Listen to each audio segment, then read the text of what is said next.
Hello everyone, and a very warm welcome back to the channel. Thank you for joining us.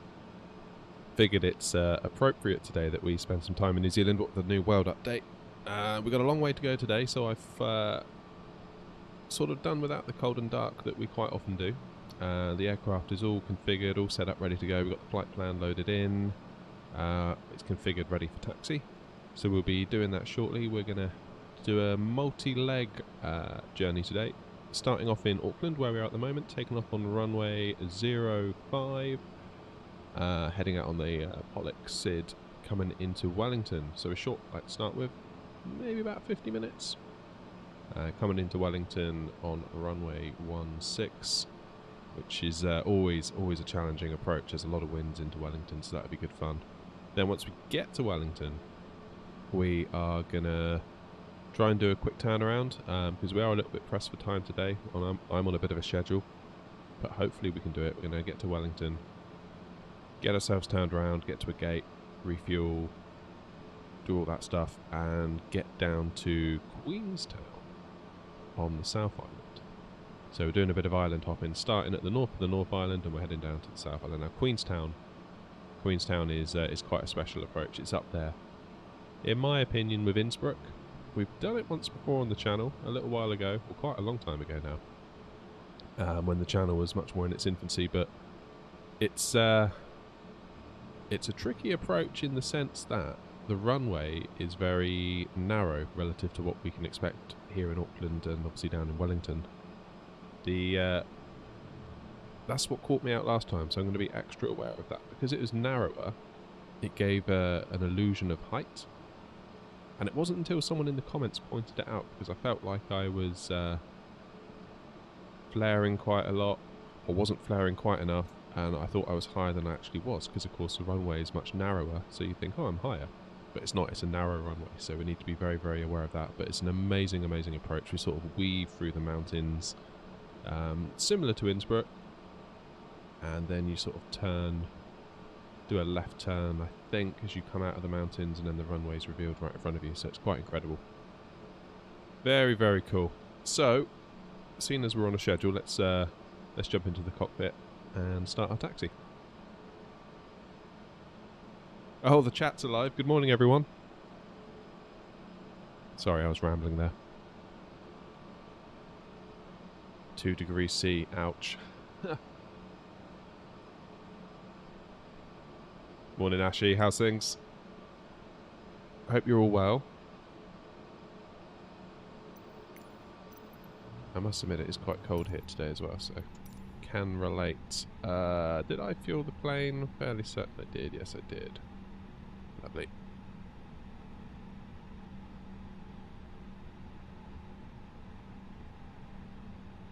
Alright, so here we are. Ready to taxi, all pushed back. We're going to head down, so from here we're going to turn to the right. Parking brake off.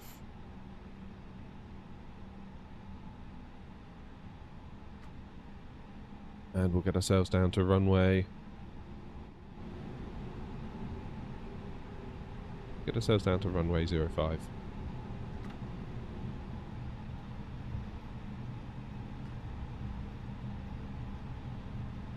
So the plan is, we'll make a right turn here, which will take us down to runway 05. Then we take off, obviously heading 050. And then we make some right turns to kind of get us facing very much in the direction we're facing now, actually.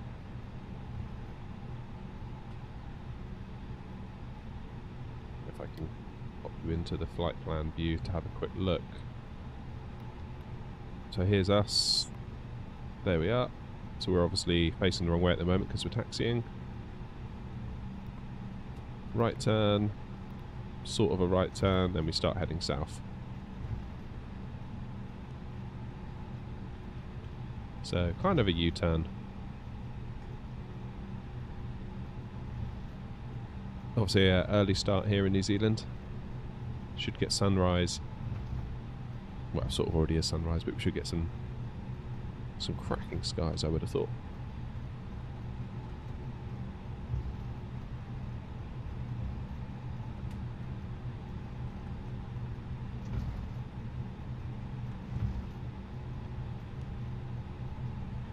So yeah, we've got some distance to cover today. We've got some work ahead of us.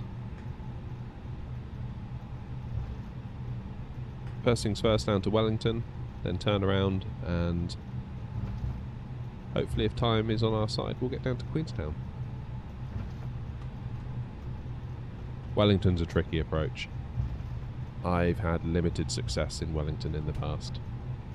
In fact, the screenshot I used for today's live stream came from a prior stream which did not end well in Wellington, let's put it that way.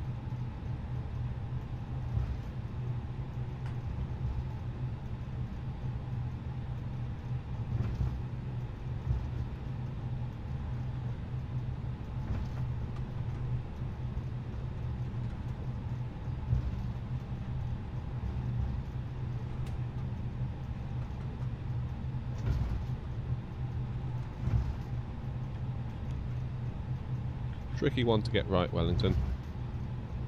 Especially with those winds. It's no joke.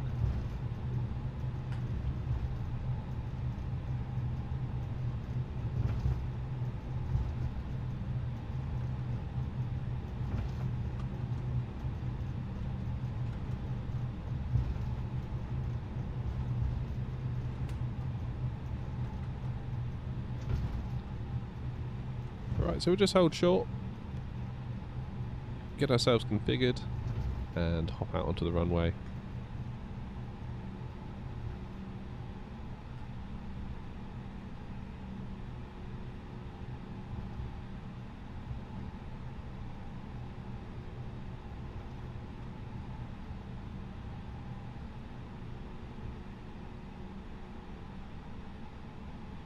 There we go. Right, so takeoff lights. Seeing as it's dark, we'll have runway turn-off lights on. Takeoff config normal. Lovely. Right, in the interest of time, let's get ourselves gone.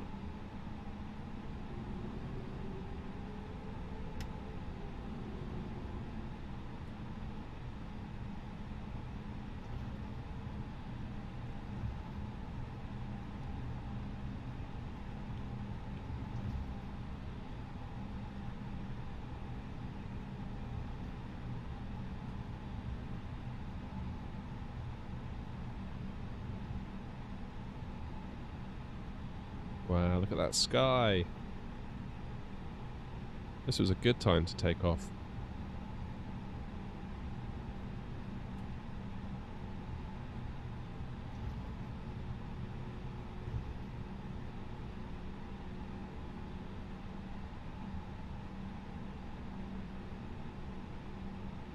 Okie dokie. So,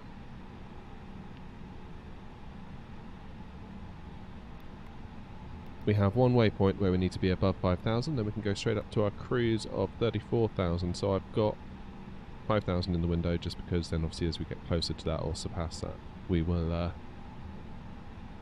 change that. We've got local pressure set. What is our transition? Just so I am aware.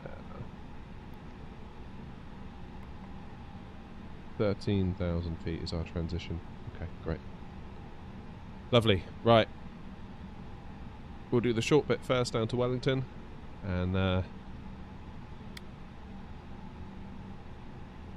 hopefully get ourselves down to Queenstown. So, let's take off. Holding on the brakes. Set thrust about 40%. Let both engines get there.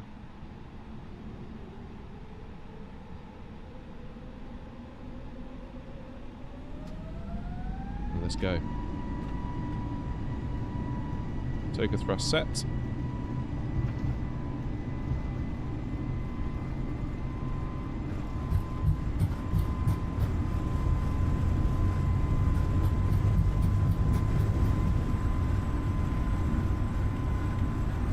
A little bit of wind here this morning. You can definitely feel that.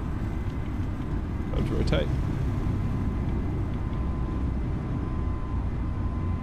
Yeah, a little bit of wind there for sure. Gear up.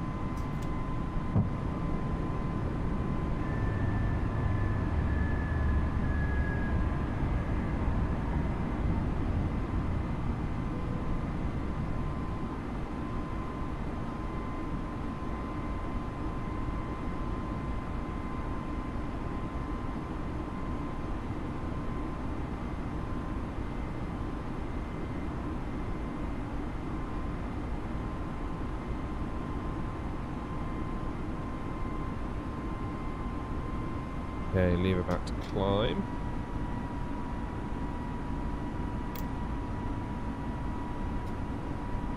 Let's get autopilot on.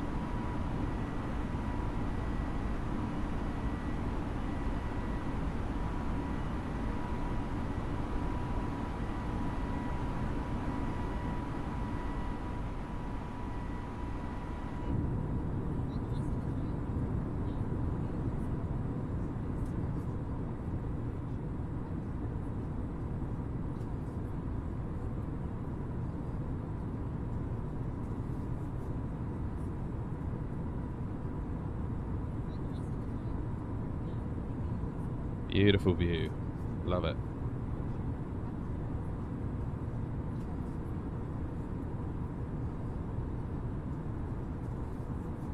So Auckland apparently has been updated to, and Wellington, as in the actual city. What is it? What's the phrase they use? Is it like irregular, triangular-based city layout? Yeah, basically like not America, where everything's like in blocks.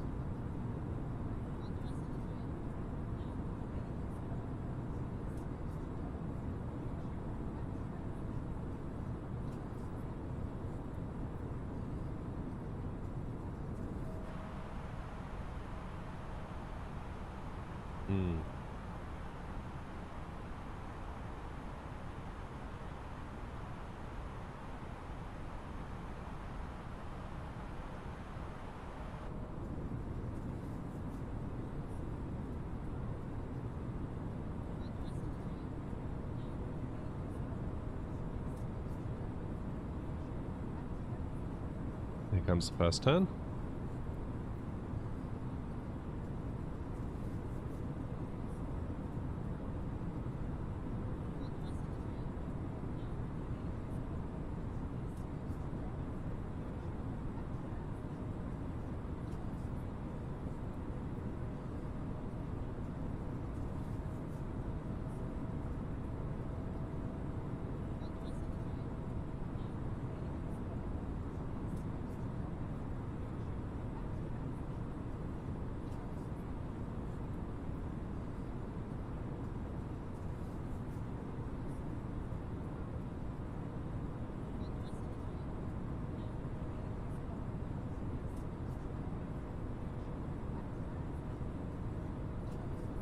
There's the airport.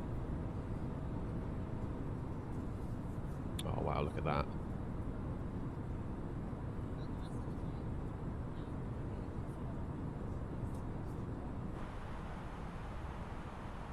We are looking good. Right, where's my mouse?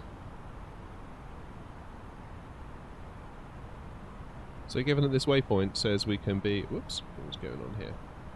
We can be above 5,000 feet. We can start getting ourselves up to flight level 340 because being above 5,000 is fine.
So coming up on 10,000 feet now, which means we can push past that 250 knot speed restriction. We've got also transition coming up at 13,000.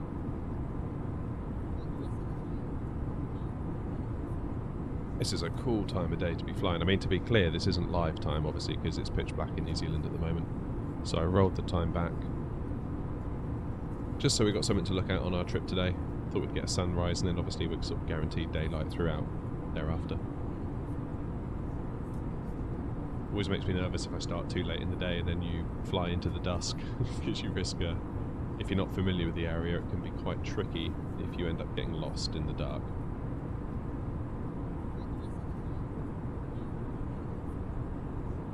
Jalise, good morning. How are you?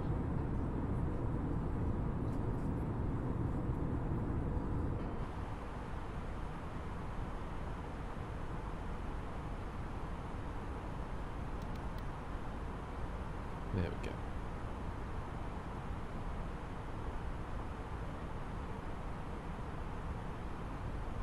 Let's get these lights off now, shall we? Lovely. And we've got speed brake armed. Probably let the passengers out. Good.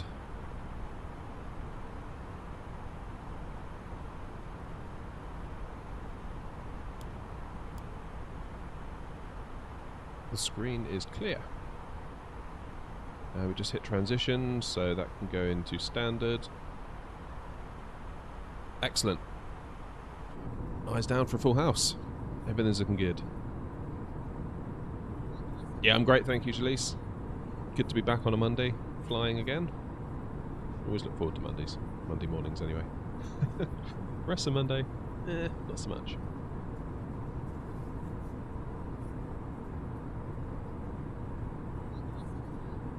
How's the audio mix release, by the way? I've been fiddling around with my audio settings. I did it last stream, so we're kind of using those settings today. I'm trying to keep the sim and everything a bit lower. I kind of feel like I'm very tempted to always turn it up, but then it drowns me out and people say, your mic's too quiet. It's like, well, the mic isn't quiet, the mic is as loud as it can go, it's just the sim is drowning me out, so hopefully it's okay. Kind of prioritising my voice over the sim. I'm trying to sort of relegate to a background drone, if you see what I mean. Sounds okay. Alright, nice. Yeah, looking at the meters and stuff, it looks like it should be okay, but you never quite can tell.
Okay, left turn coming up.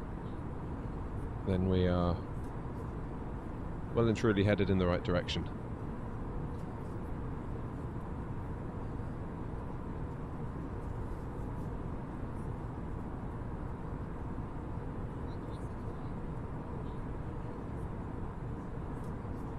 Whoa, you had a 20-hour power outage. Flip, that's a lot. We had one during the night time the other night, because you know when you've had one overnight, you wake up and like the little digital clock on like your microwave or your oven is like flashing 0000 at you. We're like, oh, okay, fine. So it happened overnight.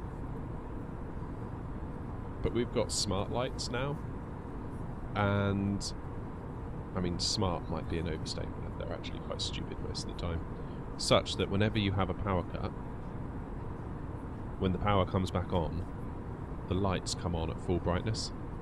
So it's like, oh great, that's woken me up.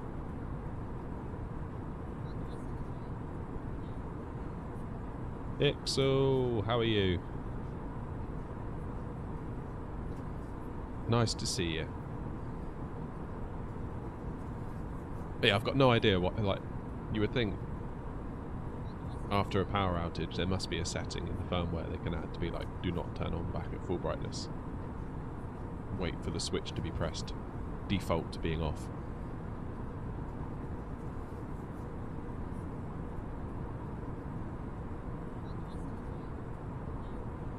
Very, very strange.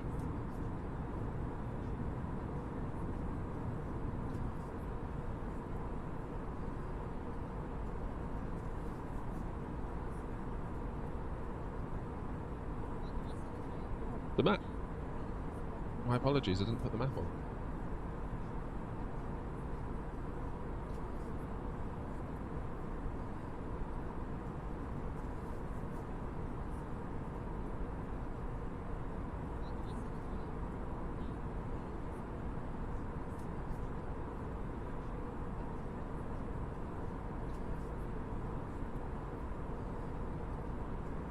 Just wrote your final exam for English today. Nice, well done. Good for you.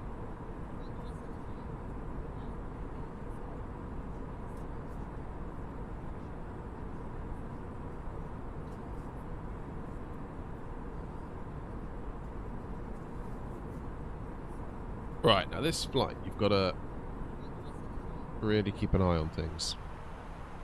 So we've got this mountain over there, and according to Sim Toolkit Pro, top of descent is just, you see that kind of where the land ends there, it goes out to sea again? That is top of descent, according to Sim Toolkit. So let's see what the plane actually thinks.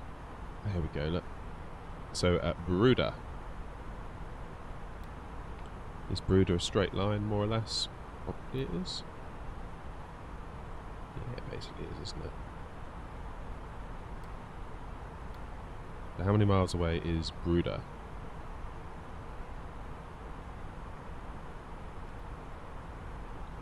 $766, that's 73, 172, 190 to Bruda.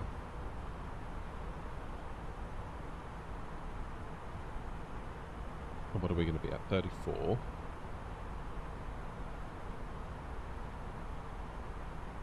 Down to 5 at 2,000 feet a minute. 102 miles. Yeah, we had to get going quite quick this morning, Jalise. I would like us to be able to get to Wellington. Like Auckland to Wellington is a very short flight, as you're seeing now. So yeah, just the other side of that kind of volcano thing you can see there in the distance is top of descent, basically. Then we're going to do a turnaround in Wellington and get ourselves down to Queenstown, which is a bit of a longer flight and an amazing approach. Absolutely amazing. So that'll be a bit of a treat, that one. But I needed to get gone out of Auckland quickly, hence we didn't do a cold and dark today. The kind of started on the taxiway. Just because if I did a cold and dark, I'm not sure we would actually make it.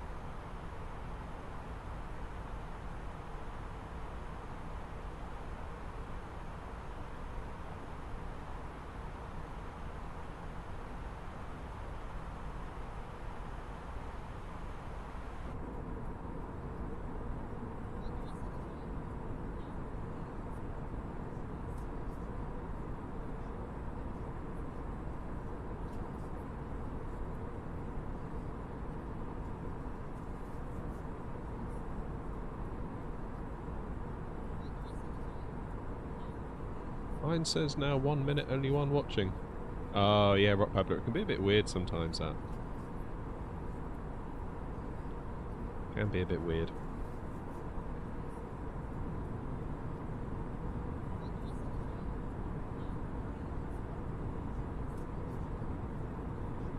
which is okay as long as the back-end systems of YouTube are playing ball.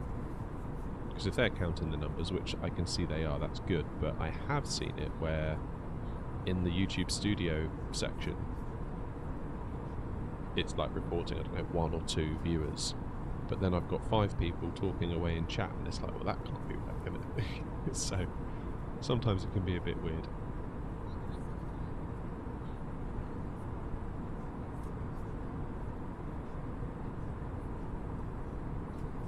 So yeah, we'll do a bit of island hopping after we get down to Wellington, get down to the South Island.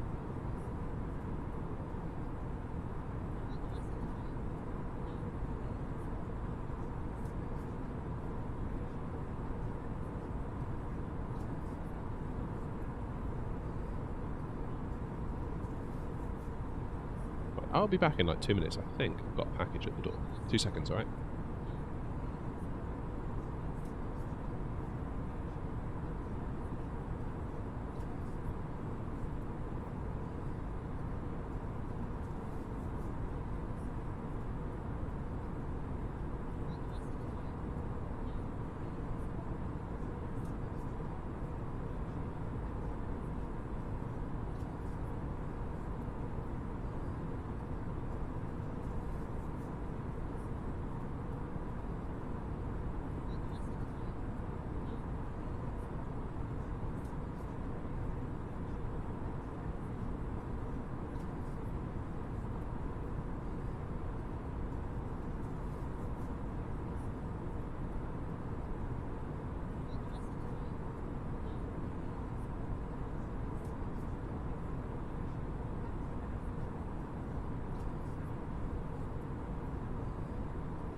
Gentlemen, once again from the flight deck, your captain speaking.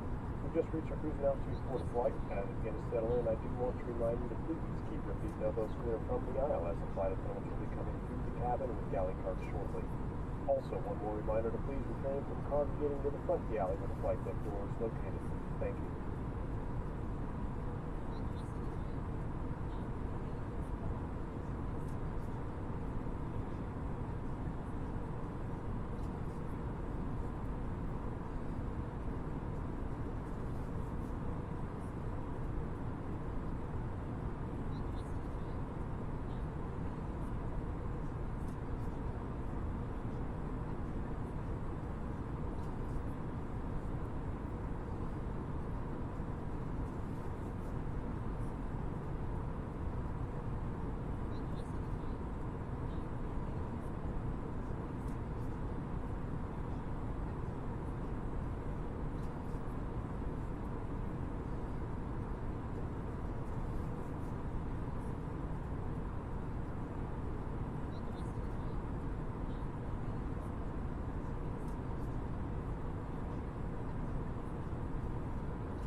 Alright, I'm back.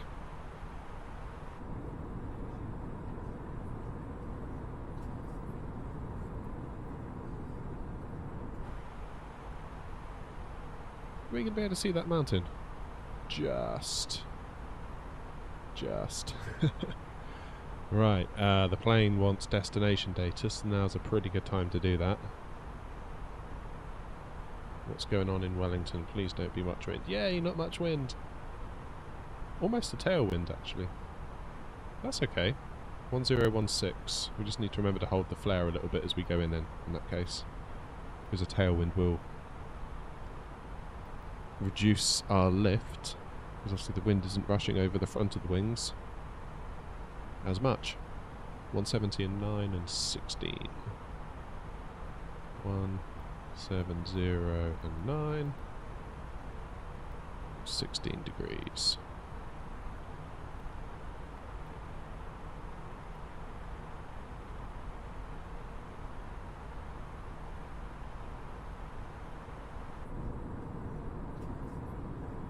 See if we can get some views of that mountain, shall we?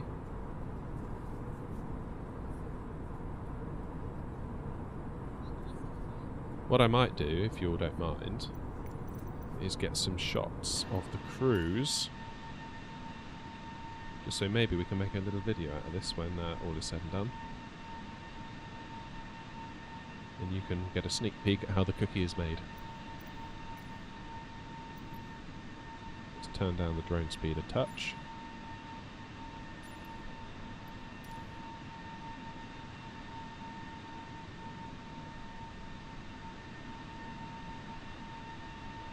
How's that for a view?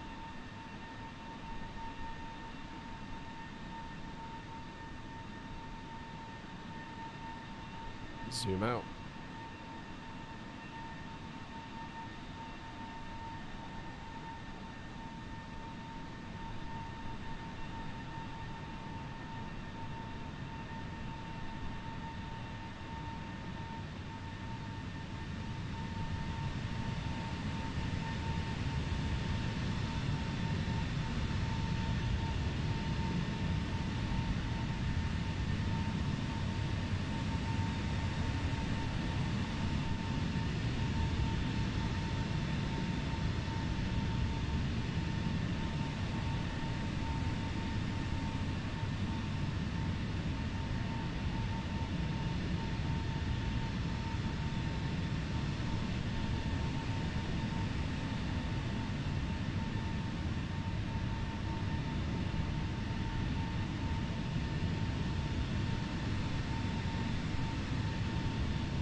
I think that'll do that. Right, must be time for descent now, surely.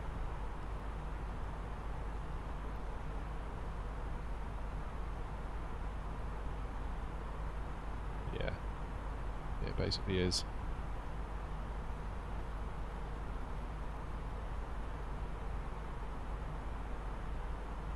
We'll do a managed descent. See the engine starting to spool back a little bit. Des mode enabled for descent, and down we go.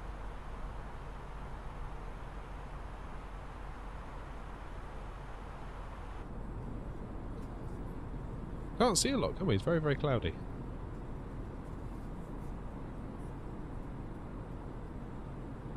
at the flight deck, ladies and gentlemen. As you may have noticed, we have begun our initial descent down to our destination. Now would be a good time to wrap up any business you need to take care of as we prepare for approach.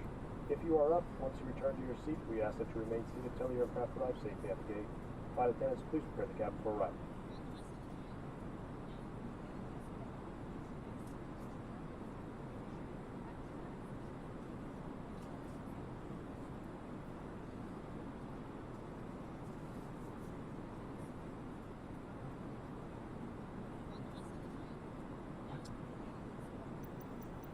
What did it just do? Well, that's weird.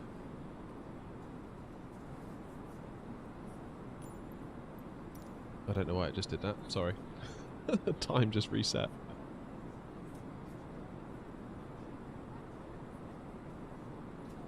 I've never seen that before. That's a new one. I didn't press it. I was drinking coffee. I was pressing no buttons when that happened.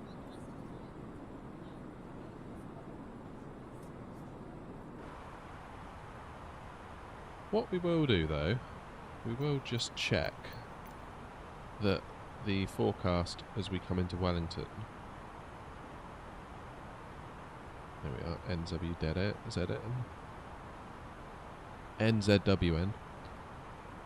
1016. And what is our tablet saying? It's 1016 as well, wasn't it? Yes, it was. Okay, that's fine.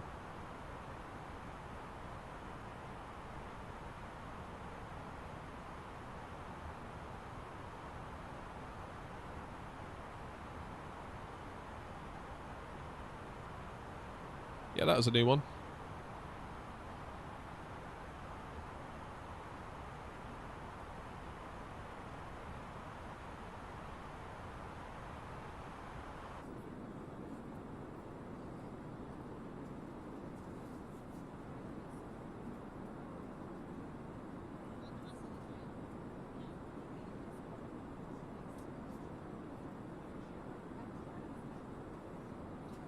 Interestingly, look here, it's Brooder 5000 above, and this next one is below 6. So as long as we get to 5, 6 really is fine. And 210, then 3, then straight in. Yeah, that'll be fine. Keep things as is, I think.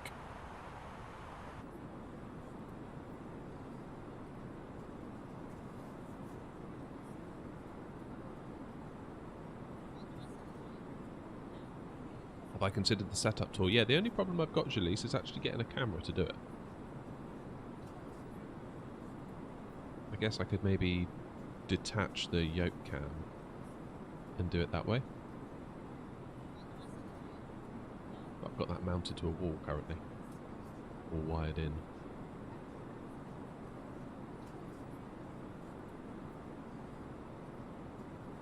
There's potential for the setup to change as well.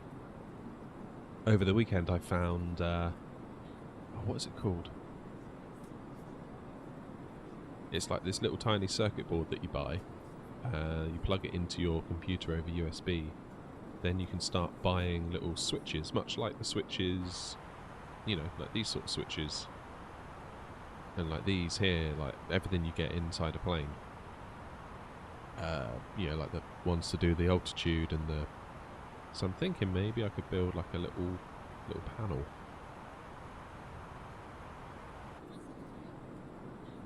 You say that, Jalise, my phone is rubbish.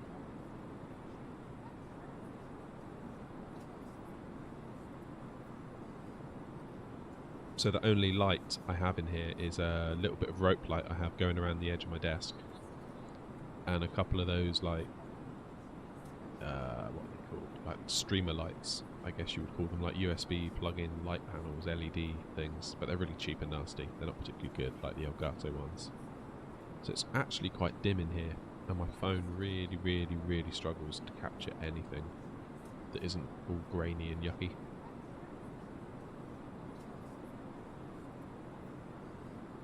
I do need to get a new phone. My phone's getting rubbish. It's an iPhone 10.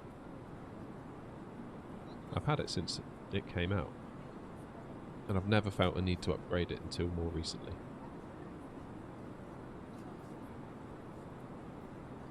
So my dilemma is, do I buy something now, like an iPhone 13 or 14 maybe, or maybe even a second-hand, I don't know, iPhone 12? Or do I wait it out until like September, October time when the new stuff comes out and get an iPhone 15? I probably won't get a Pro. Don't really see the point in the Pro. Not anymore. The ones that aren't Pro are so good. To me anyway, for what I use it for. Like if you need the Pros, then great, have at it, but I don't think I do. I'm not convinced I need it. The more I think about it, the more I use my phone. It's just basically a little portable TV. I just watch YouTube on it.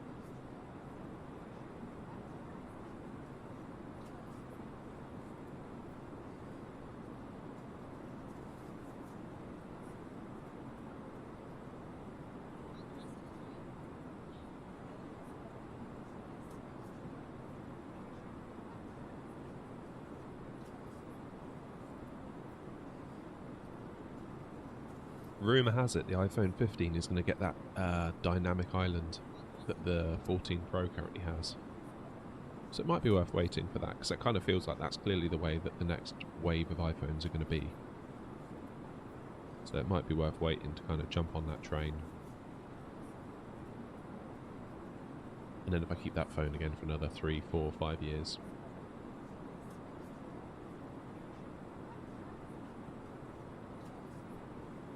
It's tricky, Jalise, really, because I think we were speaking about it not that long ago, actually.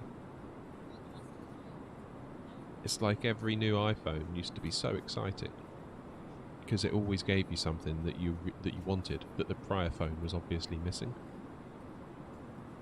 Whereas now it's like, for the last 5 years, they've all been great. They've been improving them, sure, like the cameras get better, like you say, the processor gets better, the battery life gets a bit better. And if you kind of stack those improvements up over 5 years, if you go from a 5-year-old iPhone to a brand new one, like I would be doing, I would probably notice loads of little things that's like, oh yeah, this is a way better phone. But it's quite hard to point to those things and be like, yeah, this is a great reason to upgrade. Like when it went from iPhone 5 to iPhone 6 and 6 Plus, it was like massive screens. It's like, yeah, great. Then it was like dual camera system, awesome. Facial recognition, great. Now it's like more of the same stuff. It's like, okay, well, great. It's good that you're improving it, but it's not quite as exciting as it used to be, is it?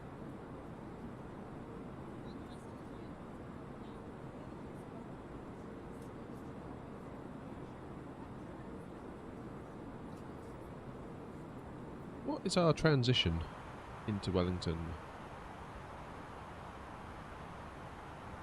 Ah, that'll be now. It's flashing at me. 1016. That was good timing.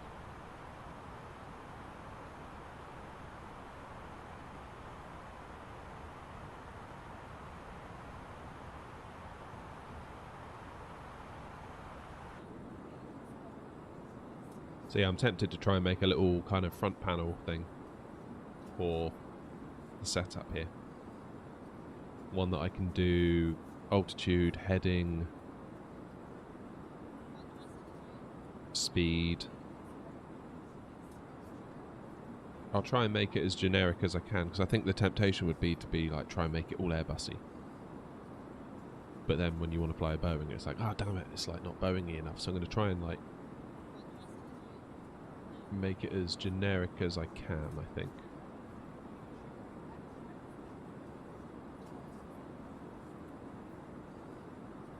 Oh, I forgot about the music release, actually. That's a good point.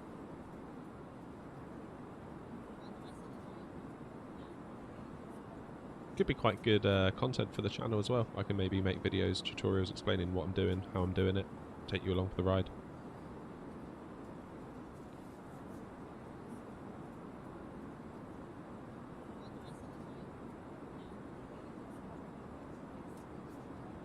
You can get little LCD displays and everything, so that as you turn the dial, it gives you a readout of like what your speed is, just like it does in the real cockpit. Definitely a rabbit hole. Like, you could totally fall down that rabbit hole. I know I could.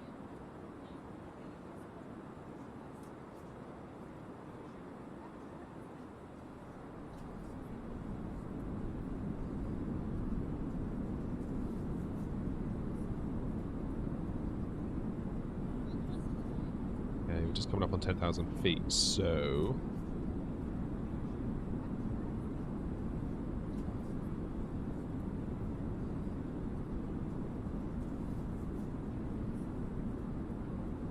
That is the problem, Janice, that is the problem. They're very expensive.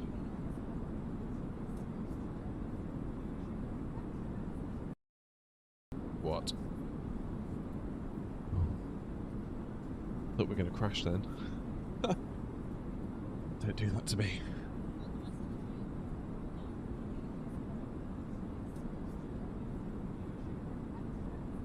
I've been looking at a little 3D printer as well, so I wonder how... Because you can get those quite cheap now, like 150, 200 pounds would seem to get you something. You could almost 3D print your little panel, couldn't you?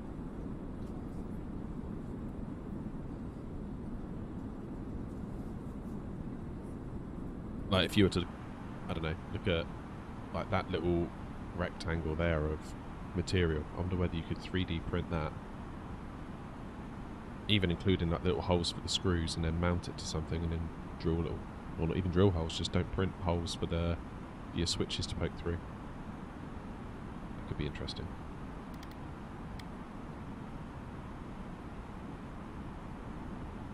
Right, lights.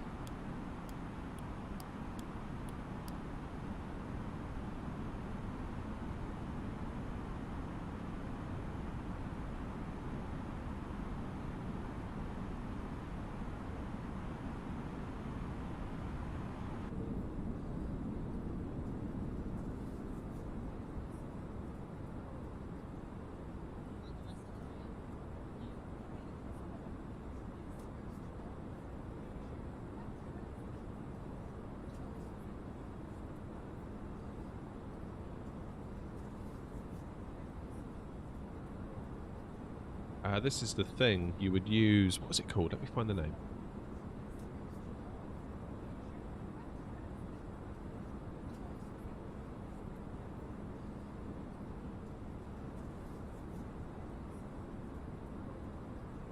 Moby Flight, it's called. I'll put a link in the chat for you.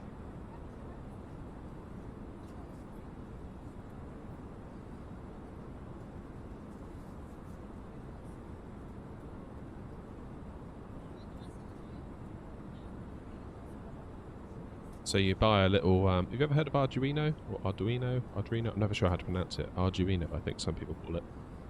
It's like a little tiny microprocessor on a board. And you run Moby Flight on that, I think. Then you can get standardized switches and Moby Flight will recognize them. But then Moby Flight is what the sim sees. So I haven't looked into it fully, but my understanding is Moby Flight is kind of like the middleman that takes all the switches and their positions and then turns that into a readable piece of data for the sim. So like when you plug in a joystick, the sim knows what it is. When you plug in your Arduino with Moby Flight on it, the sim recognises that as its own thing.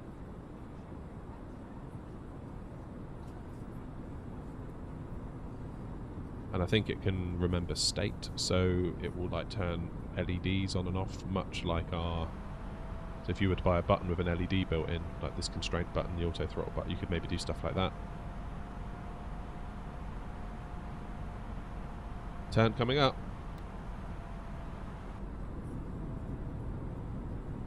That's my limited understanding, having looked at it for 10 minutes yesterday, at least anyway. It could be much more complex than that. I suspect it probably is. These things usually are.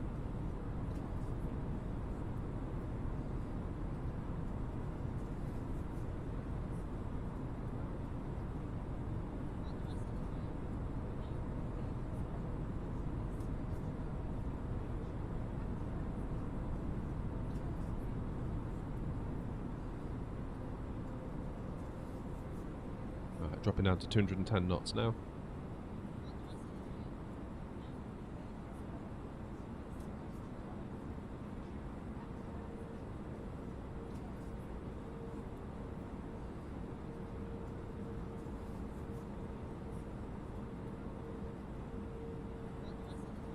So we're we'll get that speed under control, then we've got another 2,000 feet to drop. Okay, let's get things configured. We'll do auto brake medium. Doesn't seem like there's a reason not to do that. My speed brakes. Lights are set. Gear isn't down yet, but it soon will be. Okay. Get our first stage of flaps out.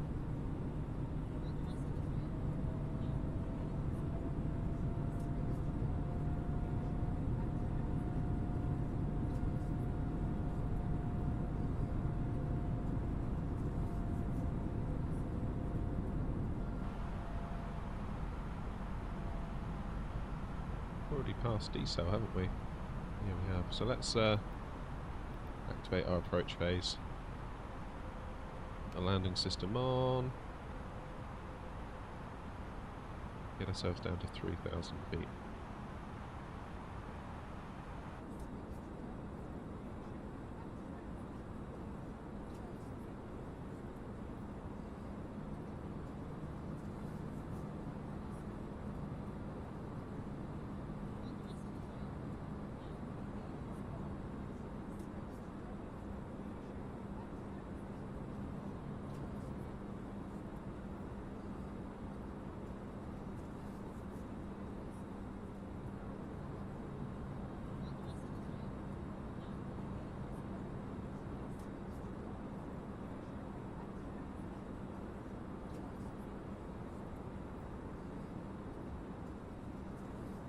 We are very, very nearly at Wellington.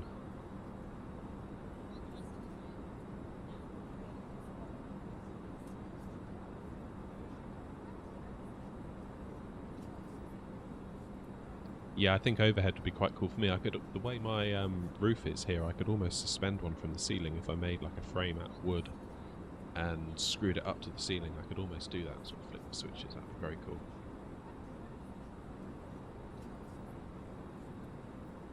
Alright, here we go. So this is our penultimate turn. So we're doing a left turn, then a right turn, then we're on final.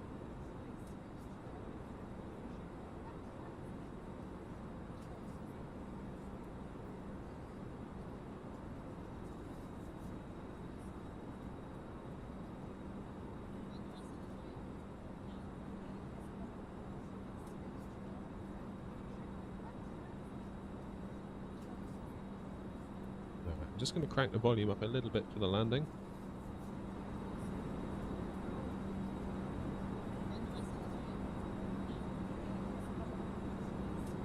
Gosh, at least you're going to miss the landing.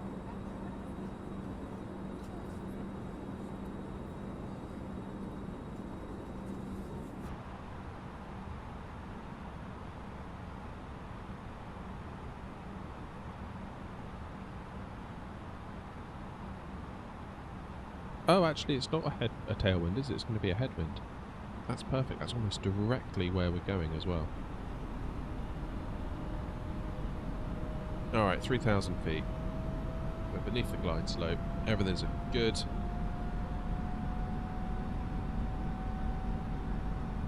Screw it, I'm staying.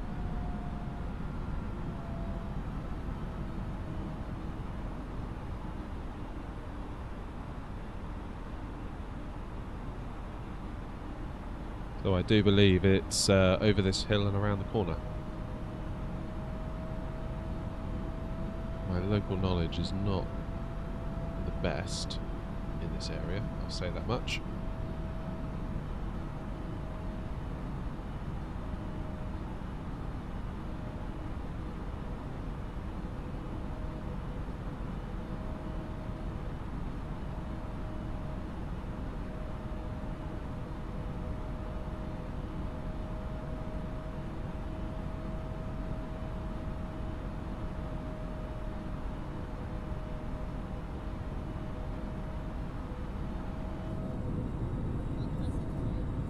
There's the airport. You can just see the lights blinking down there.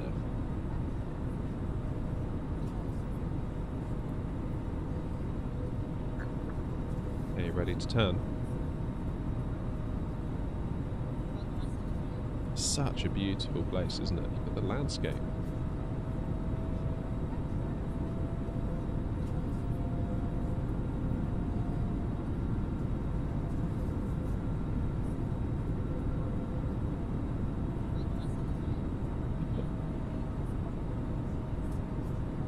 You're not wrong, Jalise, you're not wrong.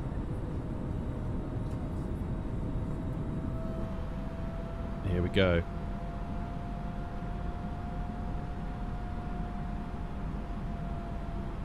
There it is, straight ahead. Let's get that approach mode on. See what it picks up and when.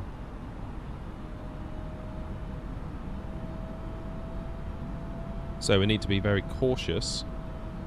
I don't know if any of you saw the video in the week from 737NG driver, basically confirming a long-held suspicion of mine that the pappies and the glide slopes are just fundamentally a bit broken on this. 2,500.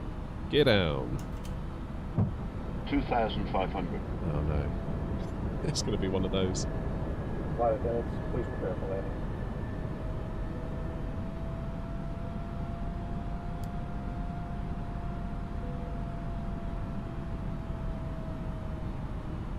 Good.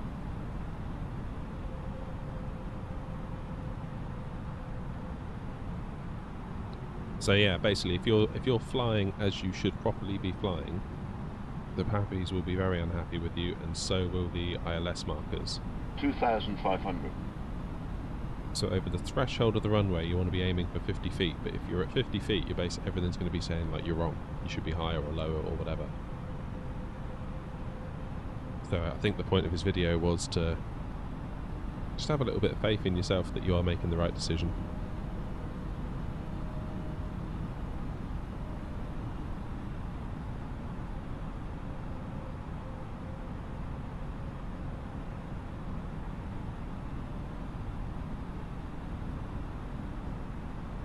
So the wind is slightly coming at us from the left, but not by much. I mean, it's just gone back to a headwind now. It's in our favour, let's put it that way for today.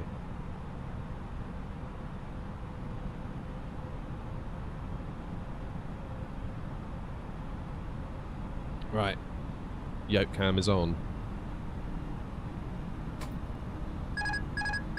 My aircraft.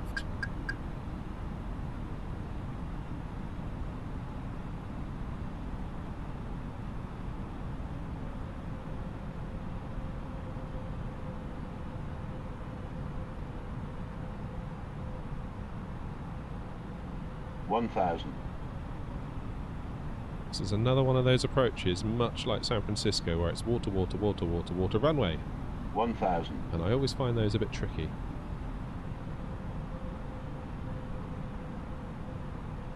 1,000. 1,000. Yeah, it's 1,000. 1,000. 1,000. Because the landscape underneath us keeps going up and down, like all the hills and stuff, so the plane's... You can feel the wind. I mean, I know it's straight on, but you feel it's being buffeted. Definitely.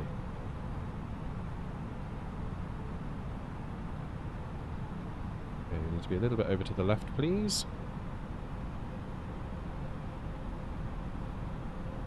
By much.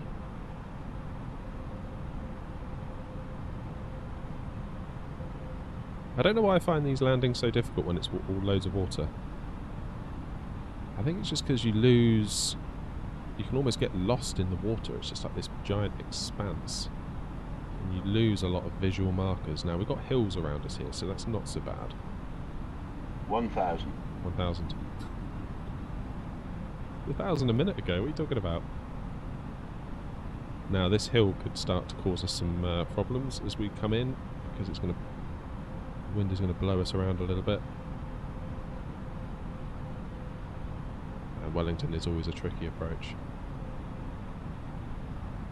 Used as a training ground for pilots, I believe, to help them learn how to deal with winds.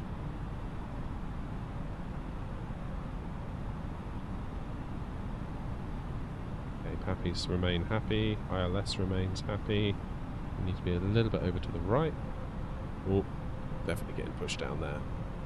There's a downdraft if ever I felt one. 500. What those lines are in the water. A little bit high. Let's see if we can cover that.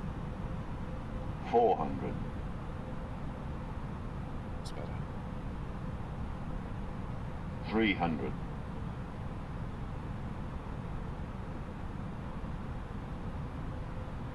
Okay, this is where the puppies are 200. going to disagree with us. 100. 50. 40. 30. 20. Retard. 10. 5. Oh! Blemmin' Wellington always catches me out. That was a hard one.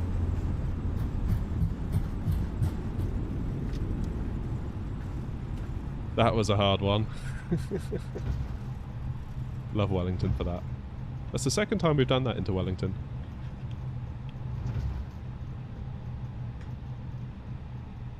Never mind, we live, we learn, we carry on. Right, let's find a gate. Ouch. That was not good.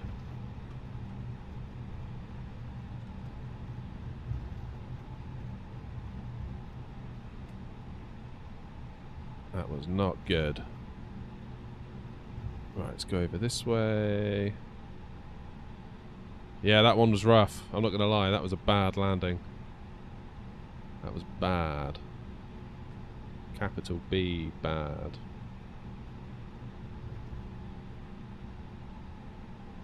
Well, this is a very strange gate. Wellington is always a tricky one. Always catches me out, Wellington. Right, let's get our APU on. Parking brake on. 480 feet a minute according to Sim Toolkit Pro, so that wasn't definitely not my finest, that one.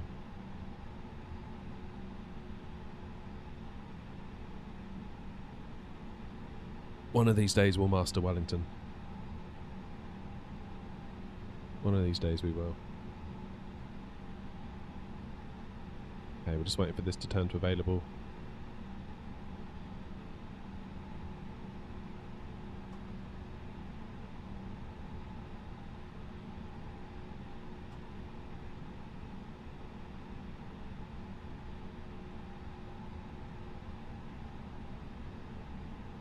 How are we doing down here? There we go.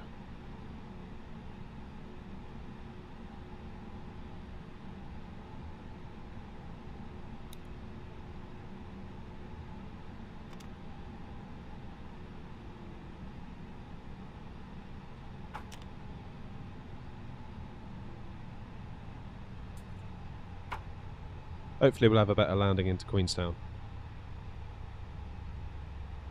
Right, let's get the map back on. I need to make a plan quickly on SimBrief.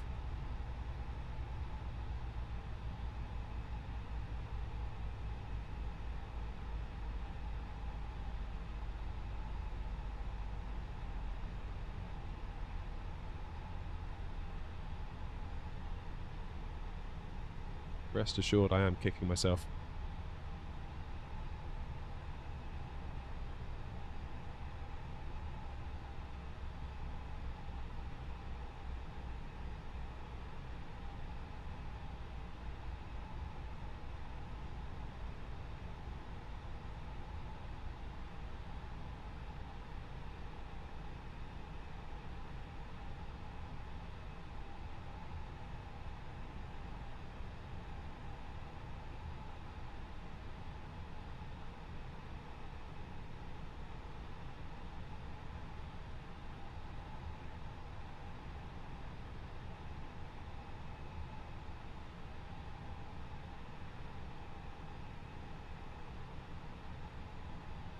Right, let's get this plan generated.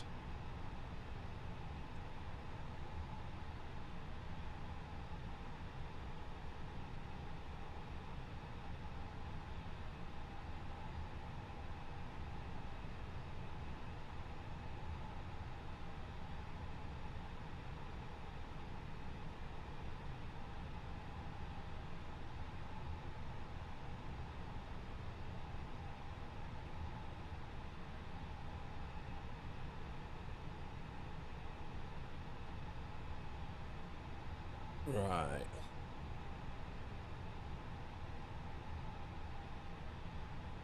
So, menu, ATSU, AOC, init. There it is, NZQN. Oh, that's such a bad landing, I'm properly kicking myself now.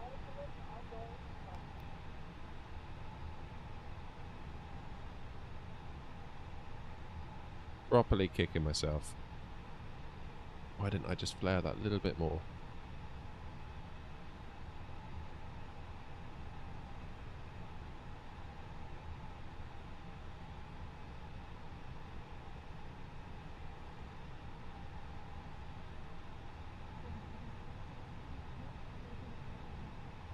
No. Still, these things are sent to try us.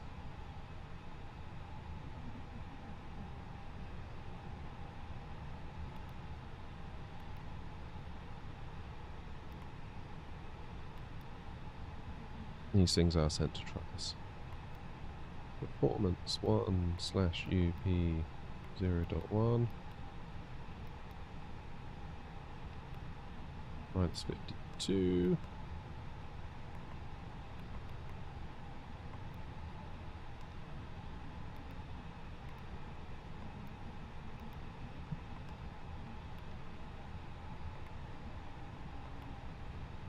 And we'll depart on runway 16 using the of course it doesn't have that SID available for us.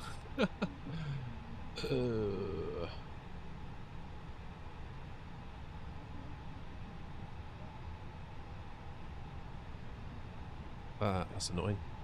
Doesn't have the SID.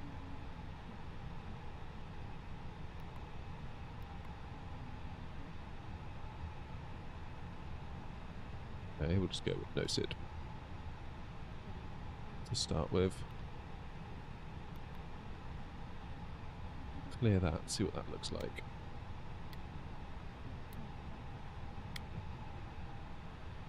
That's Sabda.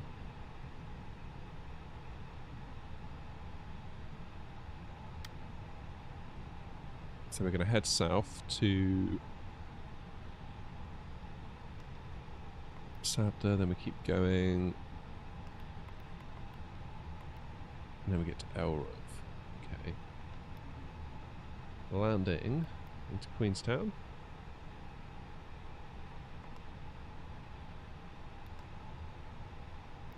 Arrival.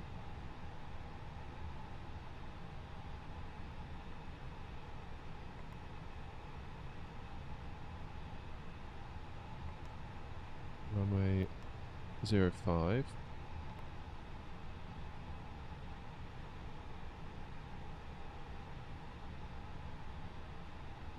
What is going on with this plane? It's being very strange.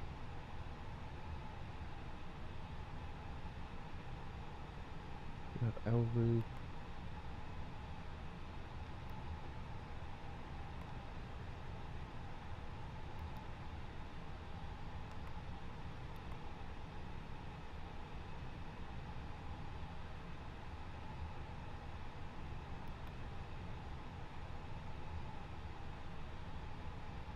Let's do that then.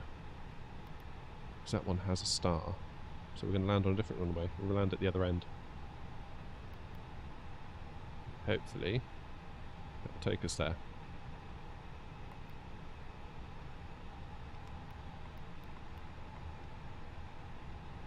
Actually, that does make sense because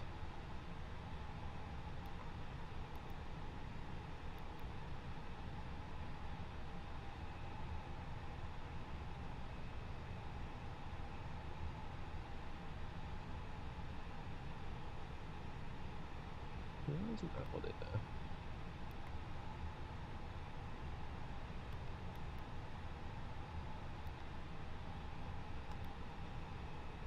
Yeah, there's just nothing, is there?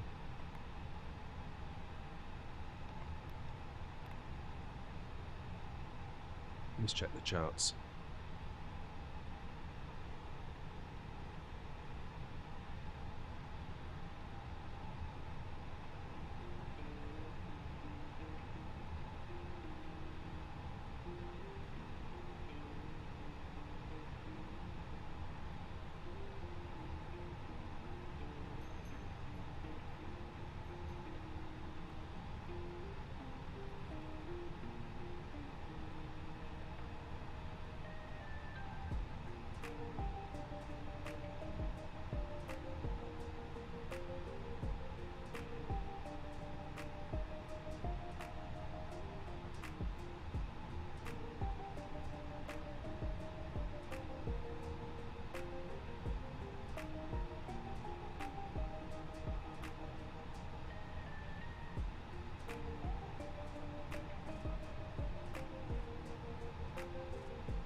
Bear with me a minute, folks. Just trying to work out where we're going as we go into Queenstown here with the charts.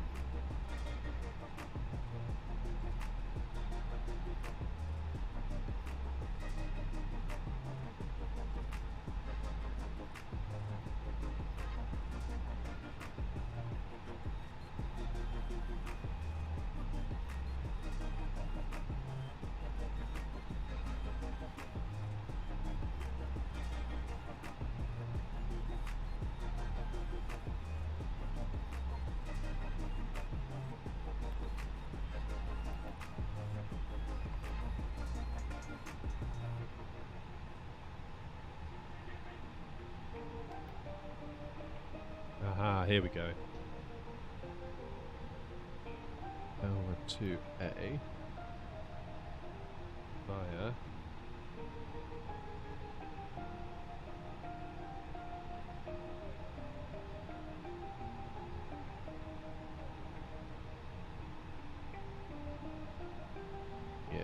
nice.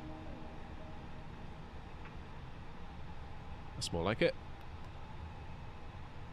That's more like it. We've got a plan. Right, so down we go. Yes, that's what I remember. Right, fingers crossed for a better landing as we go into Queenstown. Wellington, damn. I still haven't had a good result at Wellington. I haven't had a good result at Wellington, ever.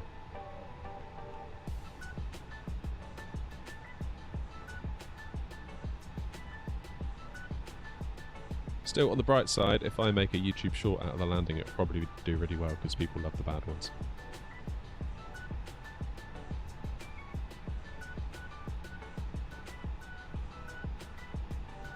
Okie dokie, where are we then?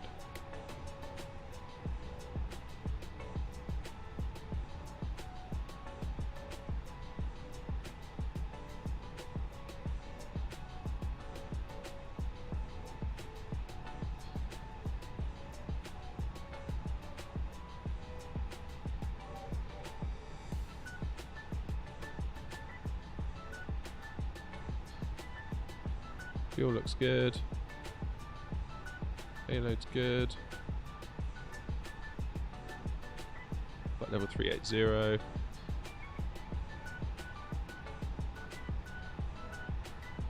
What's the plan on the way out of Wellington?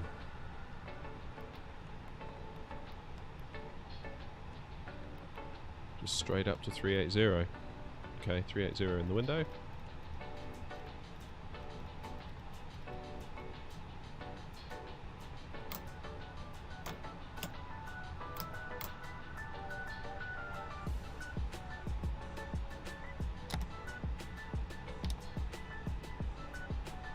Auto brakes to max.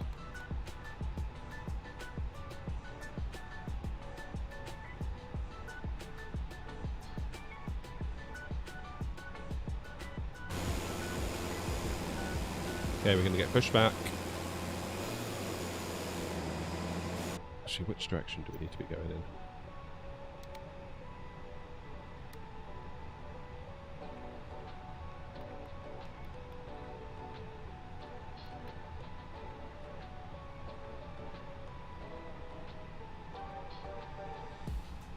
Yeah, okay. So the way we came, basically.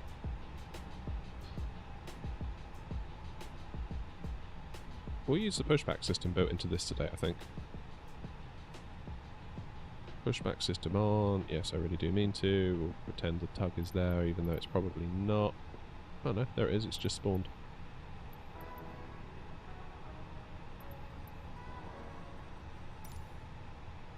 Can I pre-plan this pushback then? Maybe.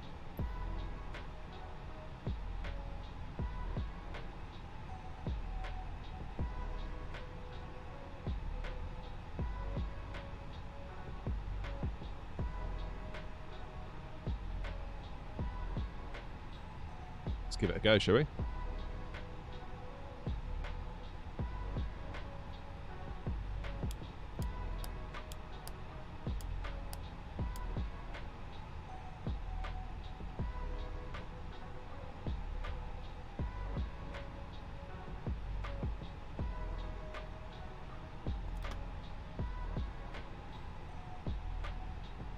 Feels like we're not going to get pushed back here.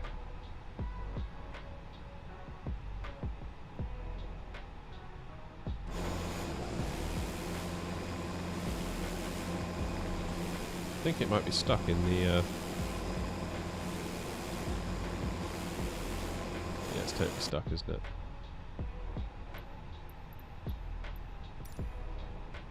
Oh no, it's coming.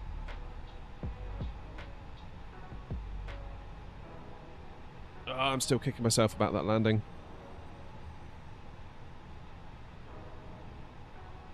Didn't need to be like that. You just sort of felt, there was just like, felt like I was being pushed down, like a downdraft. Don't know. Probably just me being rubbish.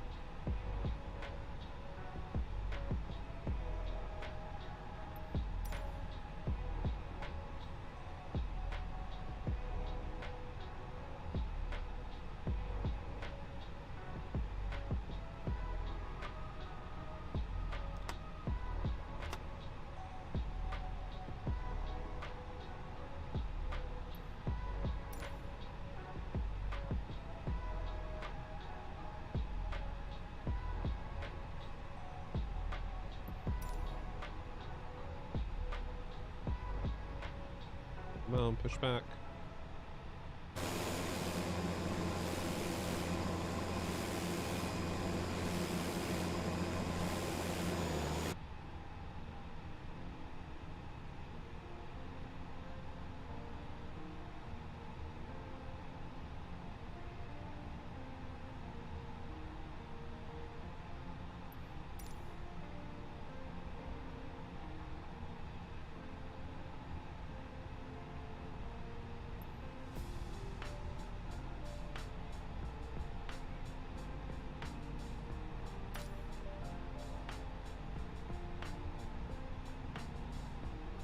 Why isn't it doing that?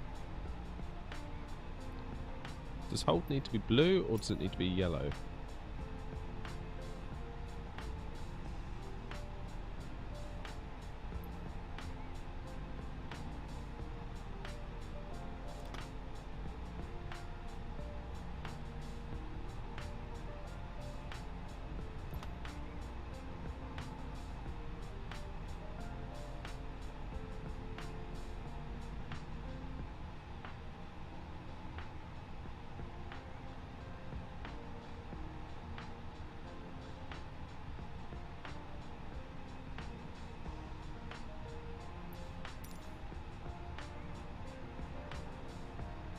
It's just not going to do it, is it?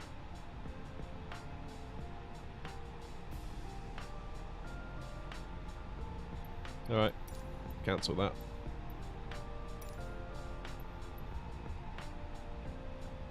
Oh, is it because this is on? Quite possibly. Yeah.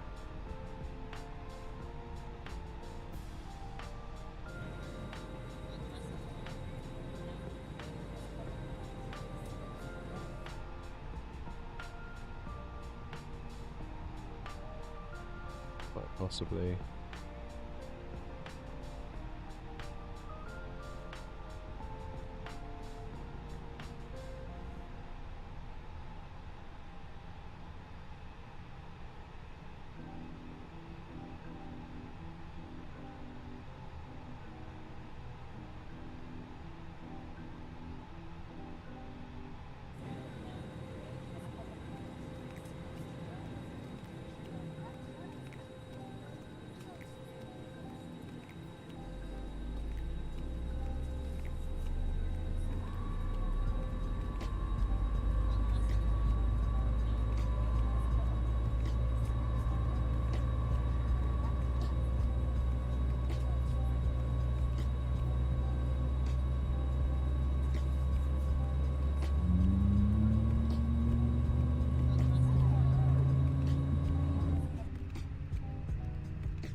parking brake on. Get rid of the tug. Hello, Nick. Good timing, Nick. You just missed a terrible landing here at Wellington. It's probably the worst one I've done on stream in quite some time. So we're just going to leave Wellington now and head down to Queenstown. Please prepare for takeoff.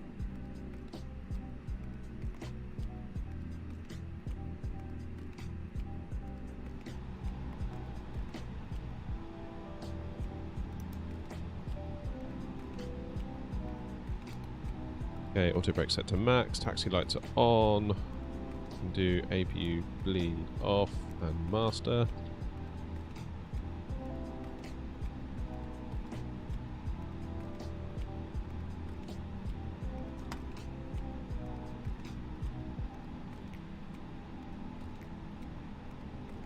Yeah, that was a rough one, Nick. There's no getting around it.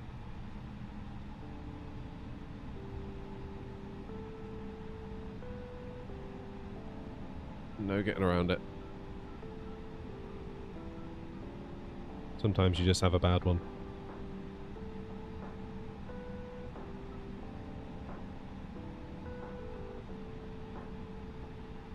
Oh, you've been watching. I didn't realise that, Nick. I'm glad you're here.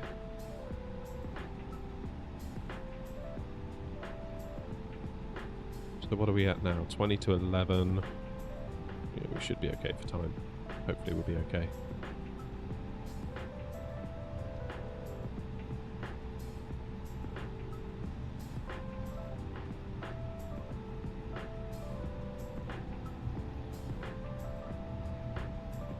There's the air time is only an hour, so hopefully we'll be okay. Oh no, my sim's being slow and stuttery.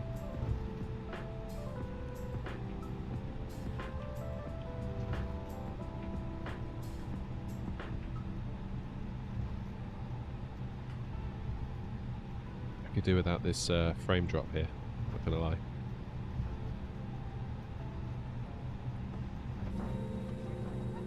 Oh man, that feels awful. Maybe that's why we had the hard landing. Yeah, let's go with that.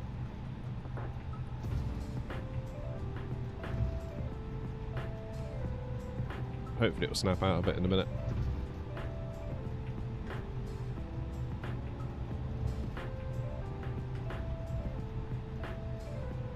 Oh, you mean the yoke, Nick? Yeah, the yoke is awesome. I love the yoke.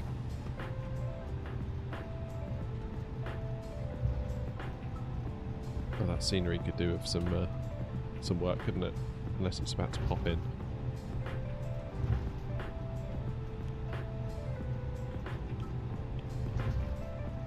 I think I'm getting used to it, Nick. Yeah, slowly but surely. It's one of those...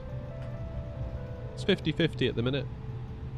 Ironically, I felt really good going into today's stream, thinking, you know, we're in the Airbus. I kind of know what I'm doing in the Airbus, and then I absolutely ruined it on the way in. So, just goes to show, really, that you can never be too sure.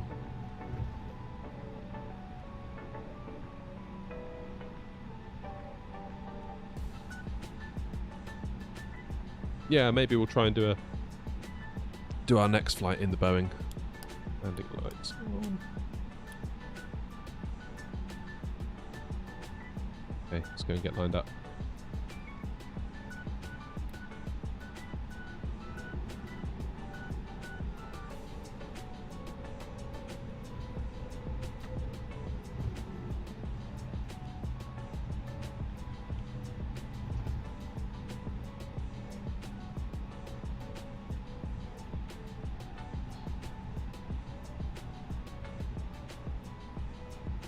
What is going on there?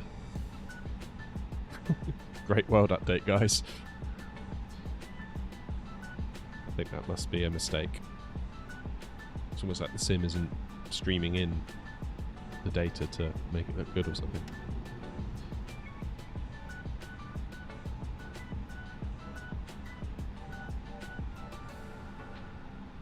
Alright, let's just crank the music off for a moment while we take off. Yoke cam is on again, so 40% N1, Turn up a bit for the takeoff. Hold it on the throttles. Toga set.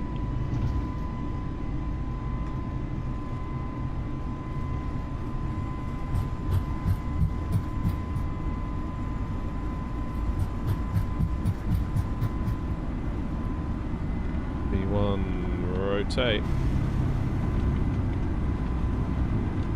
Oh, the sim is so stuttery. Gear up.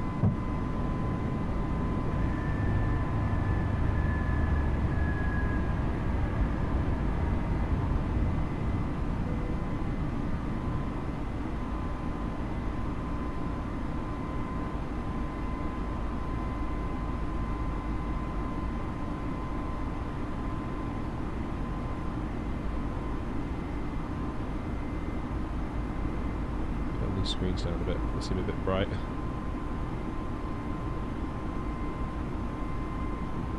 Okay, so we'll do the first little turn by hand.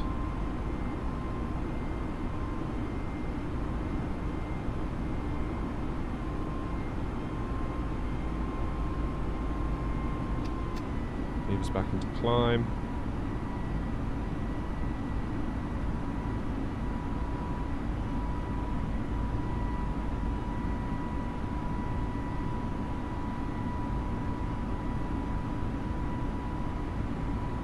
Autopilot on. Oh, those screens are bright. Okay, let's get the map back on for you.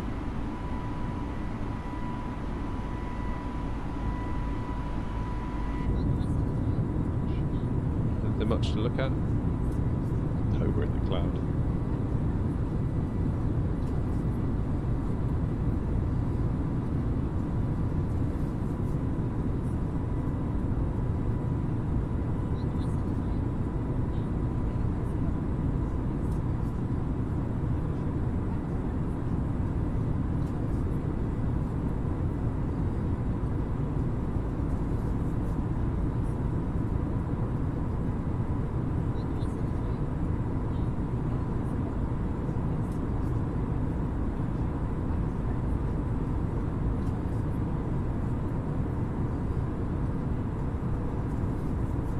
Quite a nice direct takeoff. We're heading in the right direction almost immediately, unlike Auckland where we had to spend a little bit of time turning and whizzing around.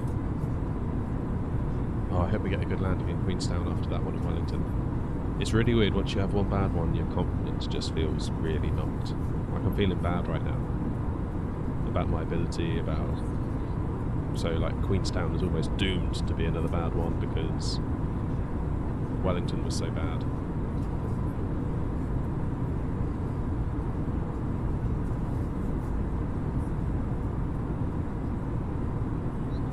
It happens though. It happens.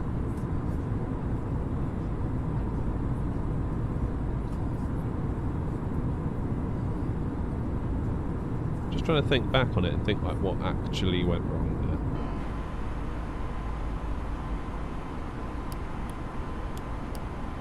I think I was probably coming in a bit too low.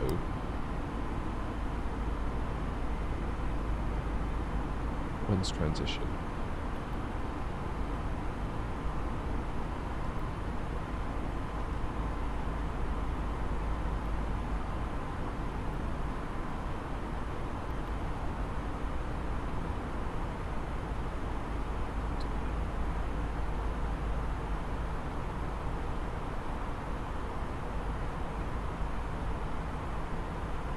How the screens are too low because we're in direct sunlight. It's very cloudy on the way out of Wellington.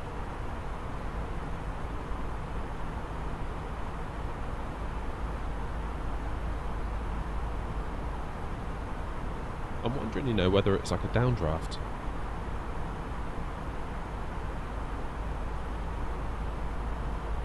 That perhaps I wasn't ready for. It felt like I was flaring, but it didn't help us much.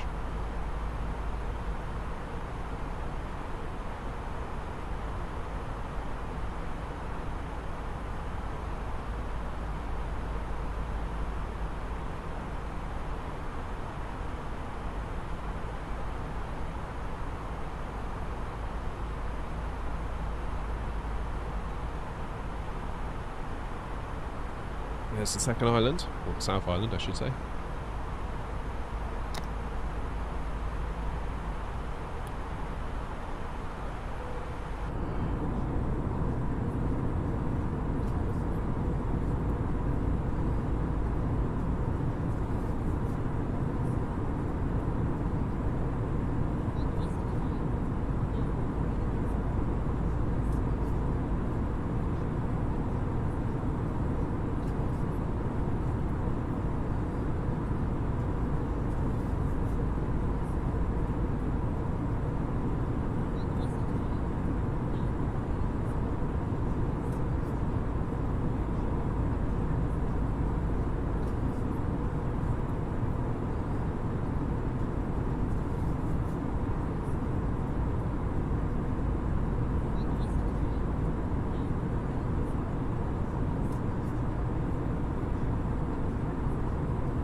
How long would that be, Nick? About 4 hours? Or was it longer than that?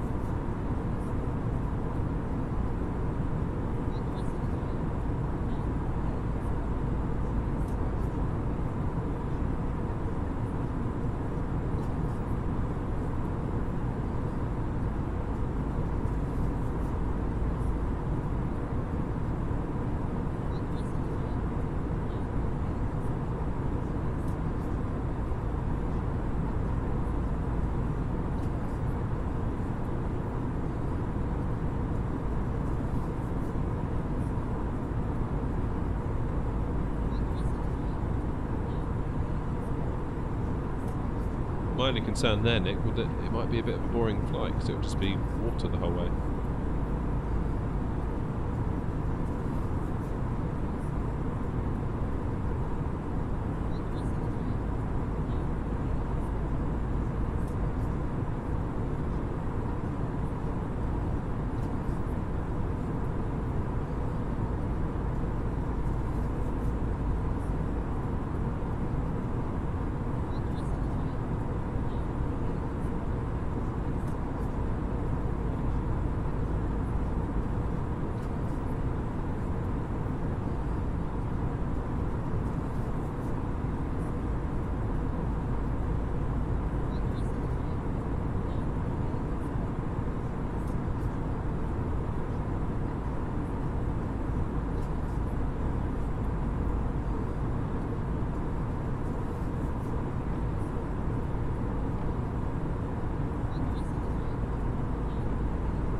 I'll be back in just a second.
and back.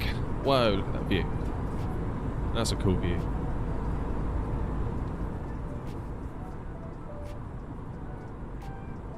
Let's get the volumes back.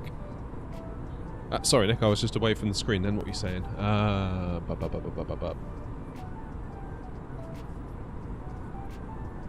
welcome back, Shalise. 3 hours, 35 minutes, Auckland to Sydney. Okay, that's not too bad. We could maybe... would I have time to do it this time of day, though? Probably wouldn't. Basically, Monday and Wednesday mornings, my time. So I know that's the evening time for a lot of you guys. I start streaming at 9:15 AM. That's realistically the earliest I can press go live. And I have to be gone by 12:30. Really. So that's going to be too long of a flight, I think, Nick. I could do it in the evening time. Sometimes I'll stream Tuesday and Thursday evenings in the UK time, about 7 PM. But then, of course, that's the opposite end of the day for you, so you probably maybe wouldn't be able to do that one. Tricky. Sydney to London. That'd take a minute, wouldn't it? We could do that in bits, maybe.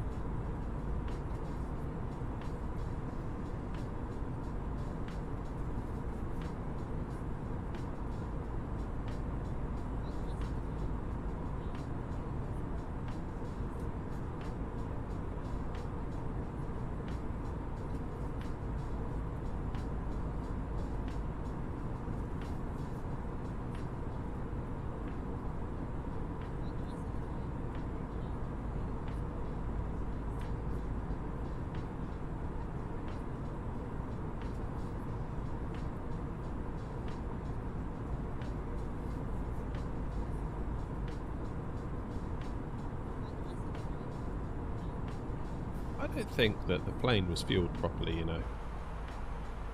Now I look at it. What did it pull in?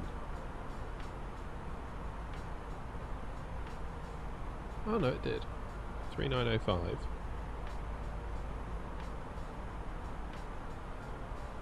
Okay. We'll keep an eye on that.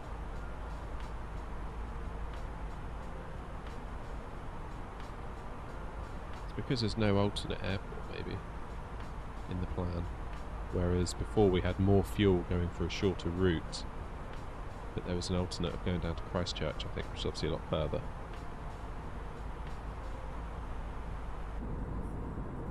Whoa, that is a cool view.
So what's the plan for descending?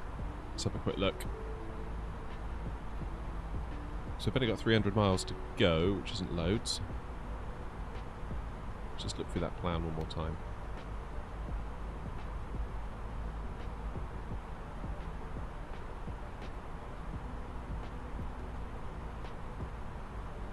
So here's us. Keep heading down southwest. So we can go to 16,000 by Kaslu.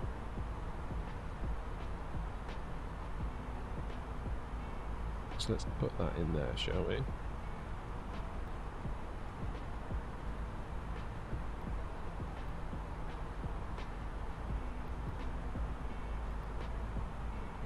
$248 to Kaslu.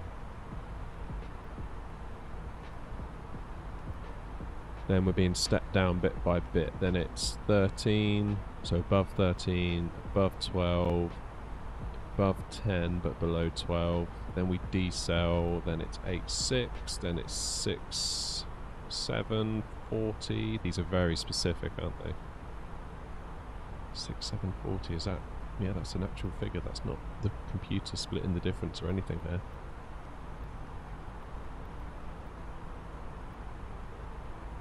Needs to be at 185 knots as well by left toe.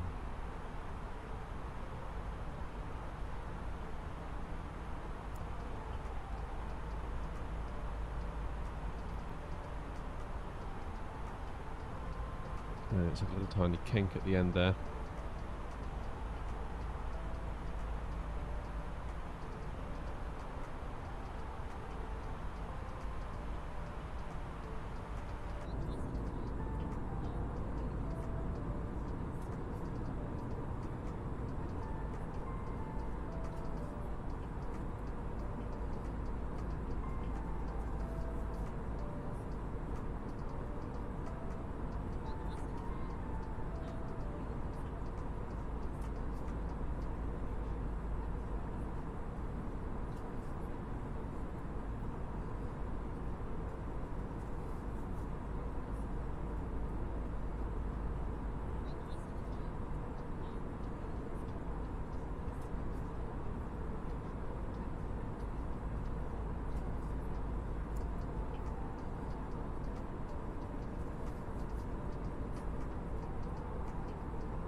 Gentlemen, once again from the flight deck, your captain speaking. We've just reached our cruising altitude for the flight. As you begin to settle in, I do want to remind you to please keep your seat elbows clear from the aisle as the flight attendants will be coming through the cabin with galley carts shortly. Also, one more reminder to please refrain from congregating near the front galley where the flight deck door is located. Thank you.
So how are we doing?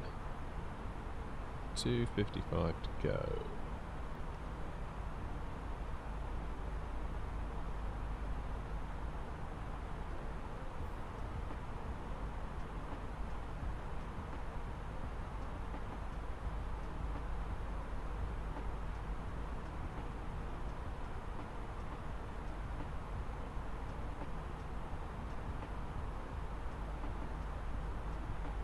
There we go, so just coming up to the mainland. Do we have a turn coming up?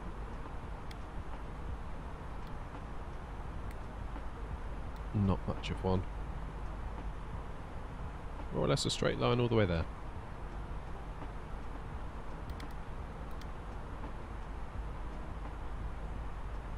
It's not bad at all.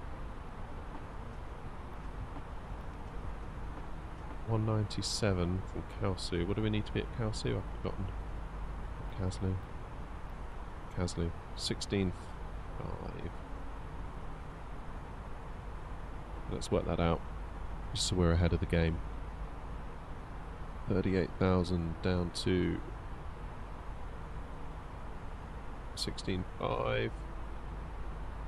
78 miles to descend.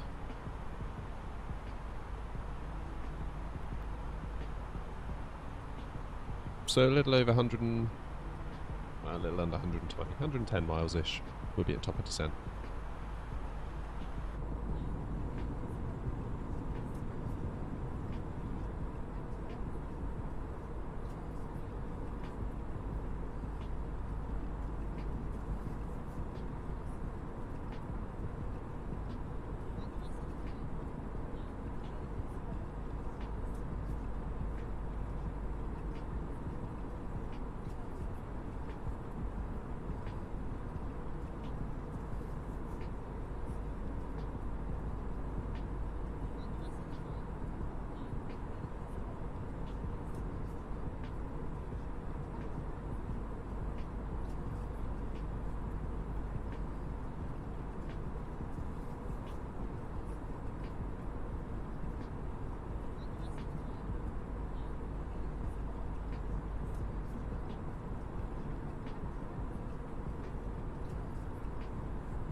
Right, so just looking at some charts, it looks like when we get to a waypoint, Gusas, let me show you, in fact, you'll be able to see it on here.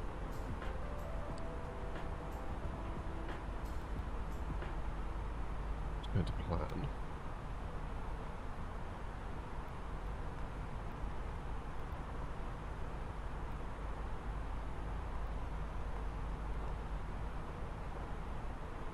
Gusas, there we go, at 6,740 feet. That is the point at which we need to really sort of start thinking about our descent.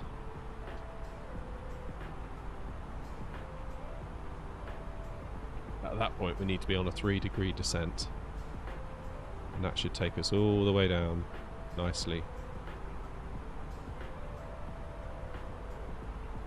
So if we're doing about 140 knots, at about 800 feet per minute. That will roughly give us that. Then we go down to QN 581, at which point we basically need to be on the deck because we've got like 2 miles to the runway.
$78 miles required.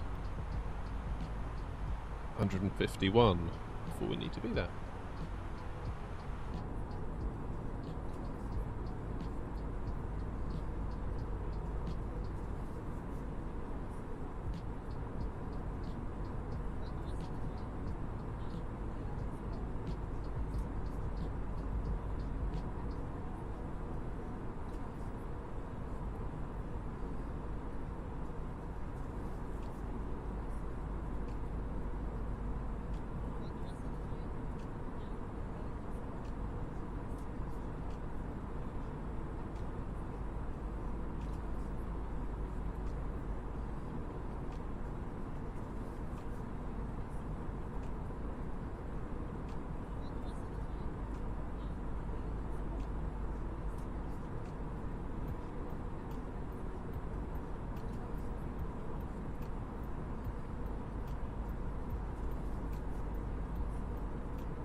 Enter destination data. Very well.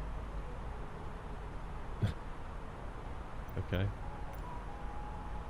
Let's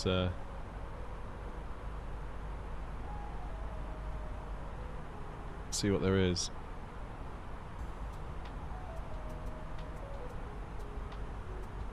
Nothing.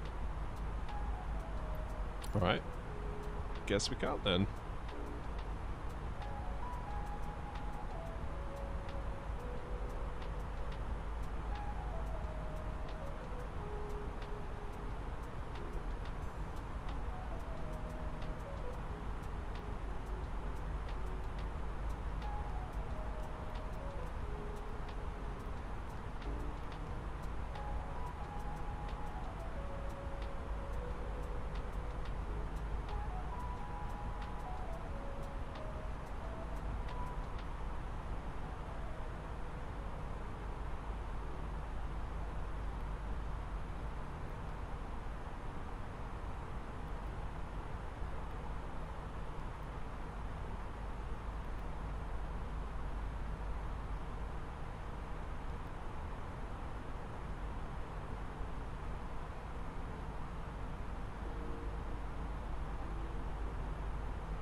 Just wondering if I can be a bit clever.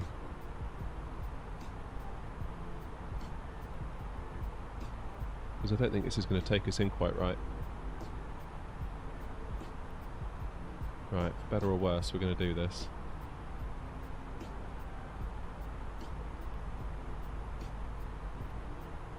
We're going to enter our own in.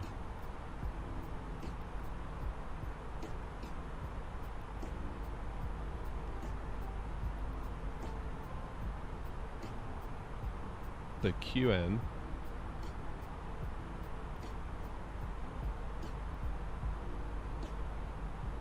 $577. If we put it in there, it goes above, right?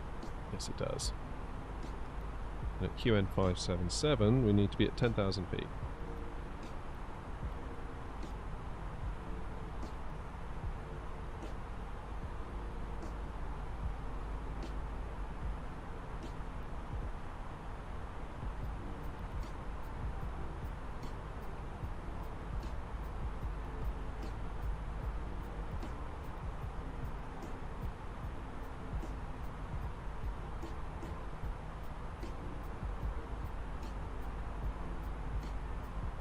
Then QN 573.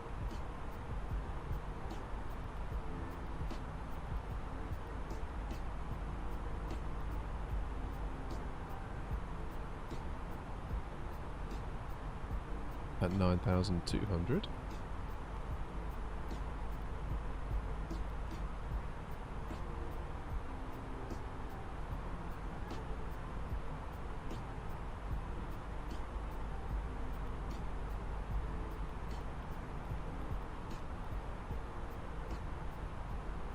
Then QN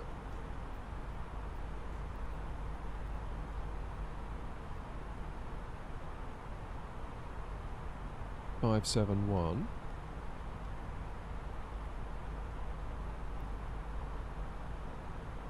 We need to be at 8,200 feet.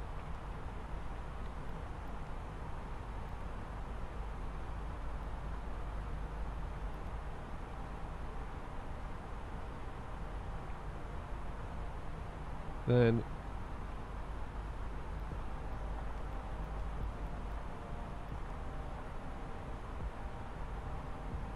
UN 569.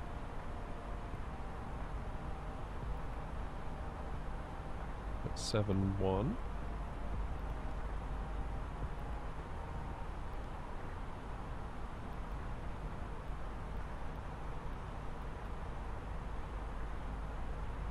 And then QN 565.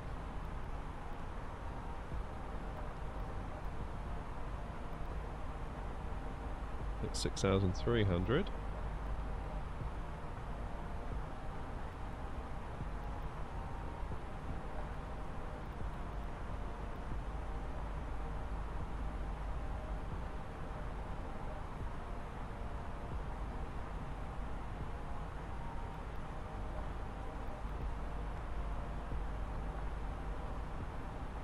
Right, 6,300.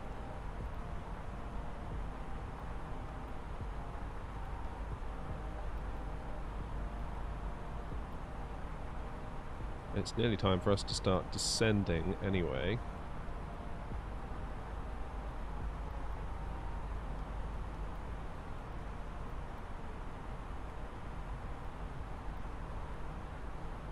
Down to 16,500. Get that underway to buy us a little bit of time.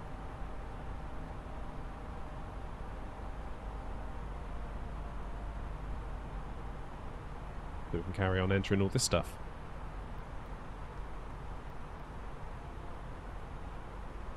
So 565 63. Then we go to Mopga. M-O-P-G-A.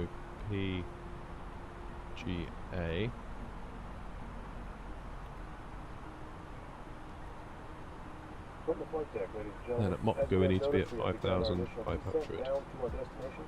Now would be a good time to wrap up any business you need to take care of as we prepare for our approach. If you are up, once you return to your seat, we ask that you remain seated until the aircraft arrives safely at the gate. We'll do a 210 speed restriction there because why not?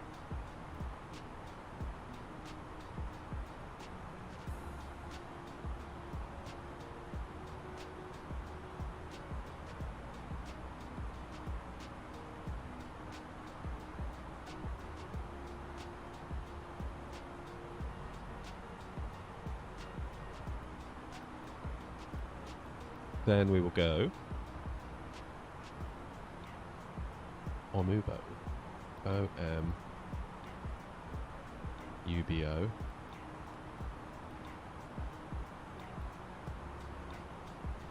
Where we need to be at 3,100.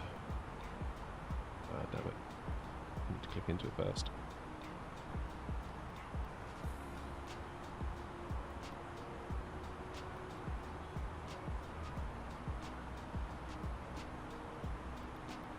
Speed restriction of 180 there, because we need to be slowing them right down.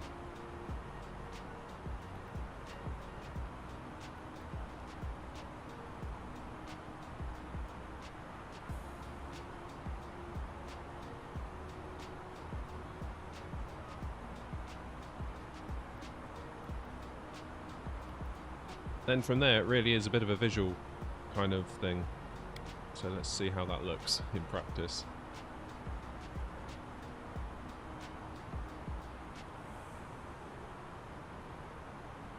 Yeah, so we need to do a bit of a kink to the left, then a kink to the right.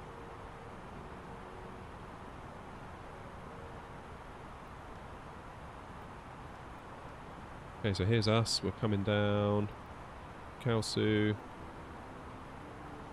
Gospa.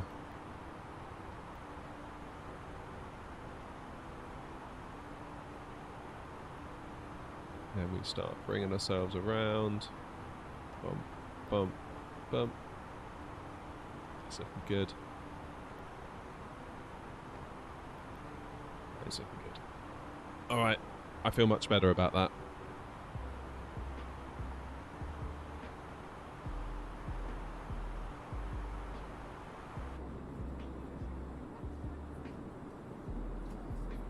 So we've got 100 miles to go.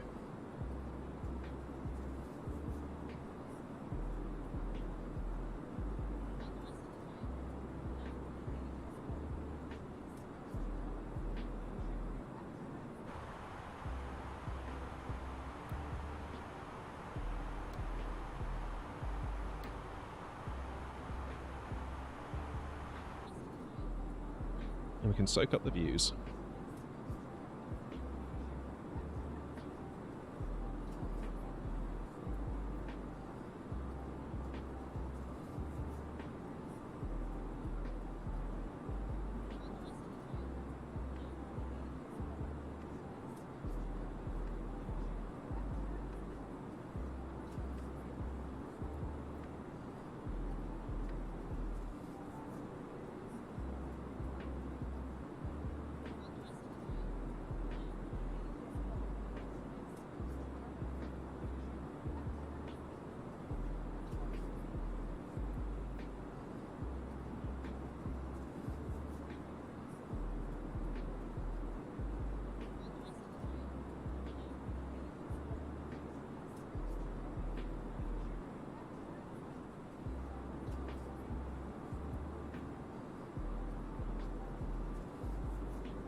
So this is our last chance to enjoy the views, and it's going to start getting a little bit busier.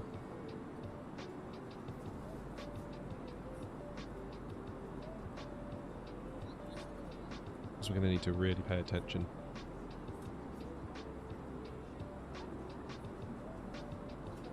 We start inching our way down. We're at 16. We're going to head down to 16.5 for about 40 miles time. Then we go 13,000, 12,000. Then we start going the kind of like the 10, and then just start nibbling away at it all the way down. Heading into runway 5 in Queenstown. And we should be good. Might get a bit bumpy, of course, because we got the mountains to contend with. Just fingers crossed we get a better landing into Queenstown than we had at Wellington. Kicking myself over that, I really am. I know I shouldn't, but there. What are you going to do?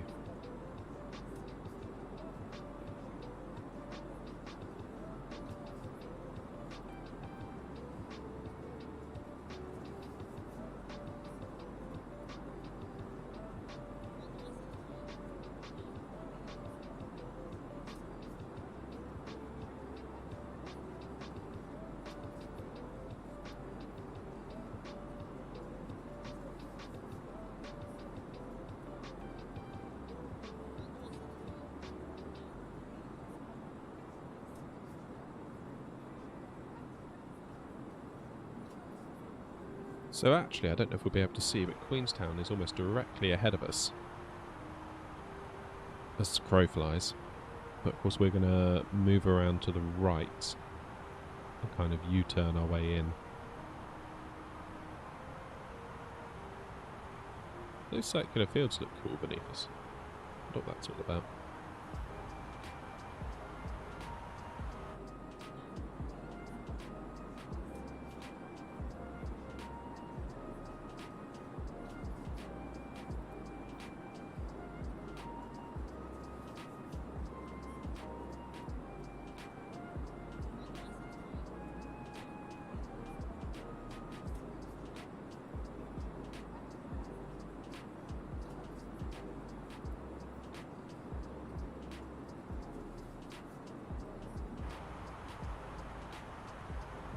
When is our transition?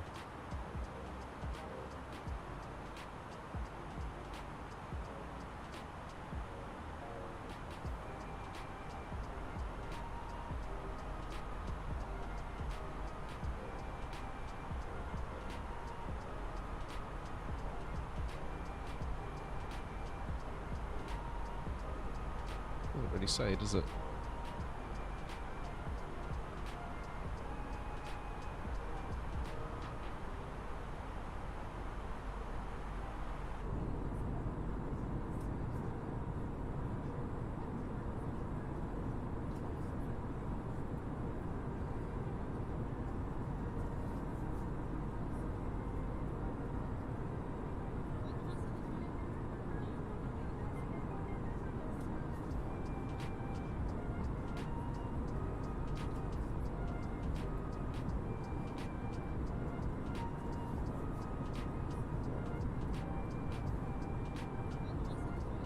Back in New Zealand, yes we are indeed. Yeah, it's been a minute since we've been over here.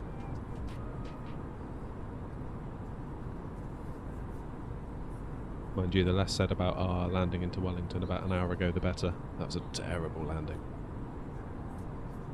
Terrible, terrible, terrible, but these things happen. I don't think I've ever once landed into Wellington where it's all been okay. It's always been a landing where I've been like, oh, that was annoying because X, Y, and Z. Really tricky landing Wellington.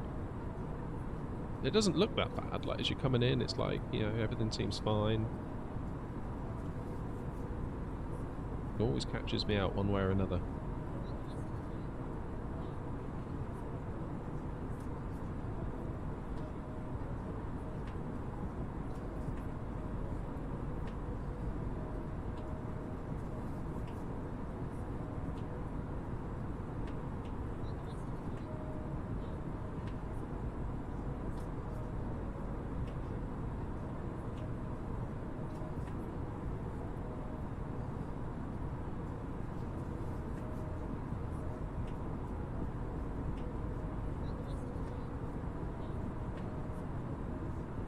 Nice. So we've reached 16,500.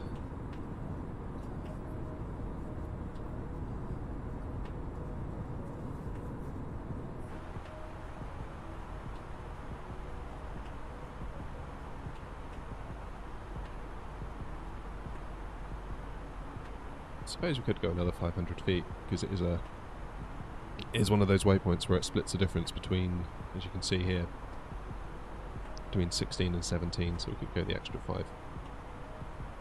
Might as well.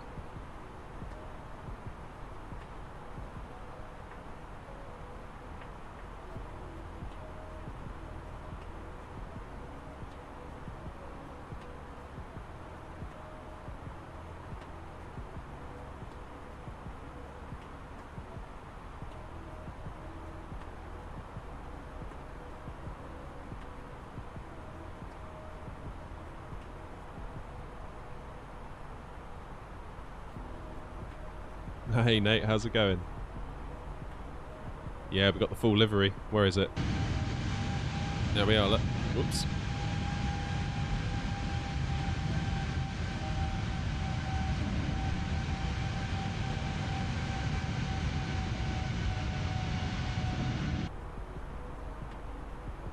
Although, ironically, one of the hardest parts was actually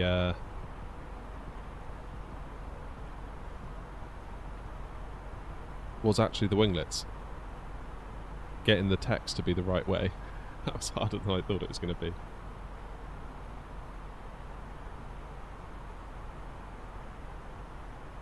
Much, much harder.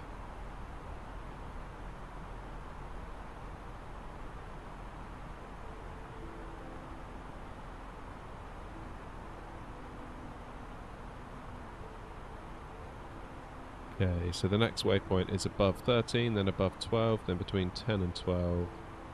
So as long as we stay above 12, then we can start getting ourselves down to 10.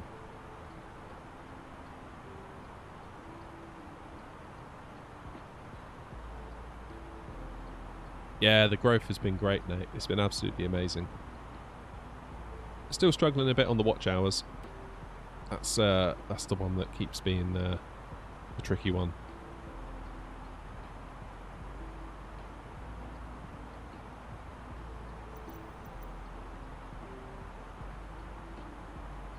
But yeah, we got that livery now on the A320 and the PMDG, so we're getting a bit of a fleet on the go. I'm going to try and get it made for the A330, either the headwind, but then by the time I get it made, probably the Aerosoft A330 will be out.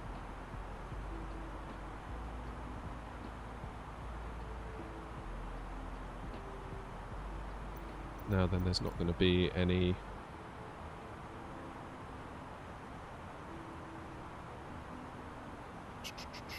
There's no nothing, is there? Unless Atis can...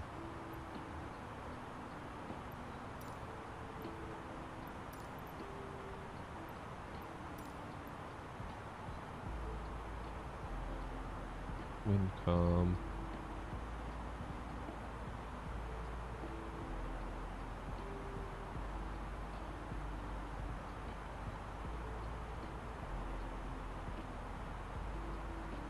Let's get ourselves down to 10.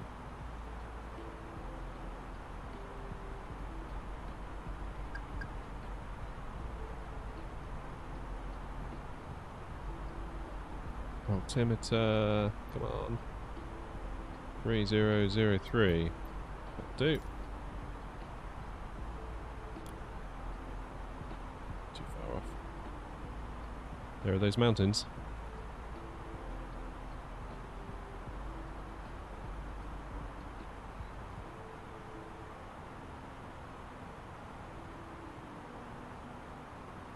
Though, as you can see from our ND here, we're sort of going to do a bit of an elongated U-turn, bit of a and around. So, out over that way.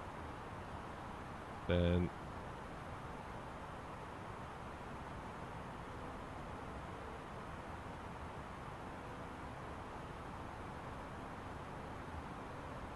we suppose like we get really close to these mountains, like closer than what we probably should.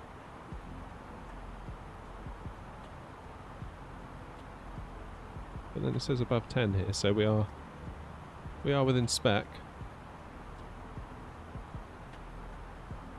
Must be a bit close though, doesn't it?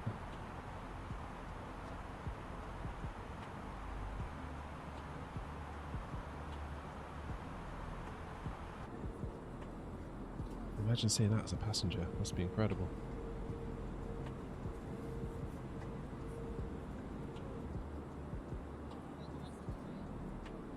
You sort of look down at that. It's like, damn.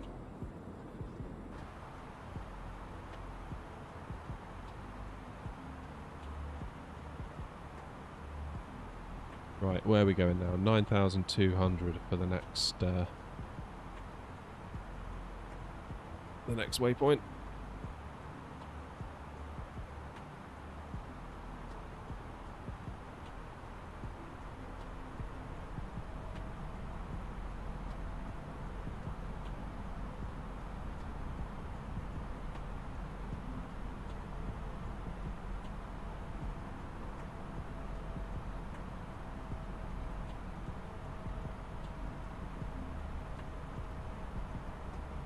Feels like we should be out there.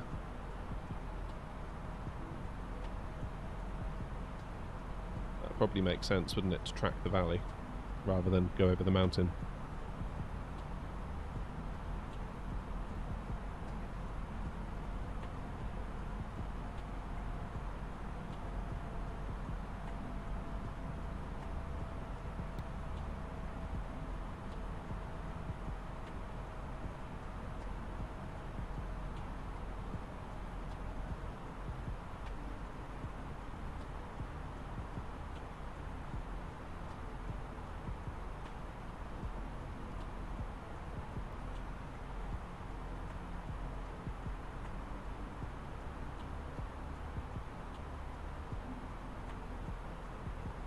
Mess this up. Possibly.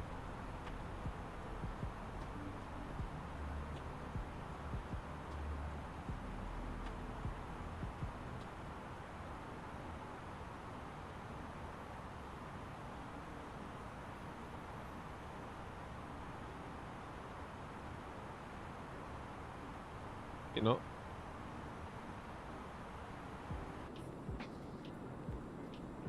Wow, what a view.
Alrighty, where are we going next then?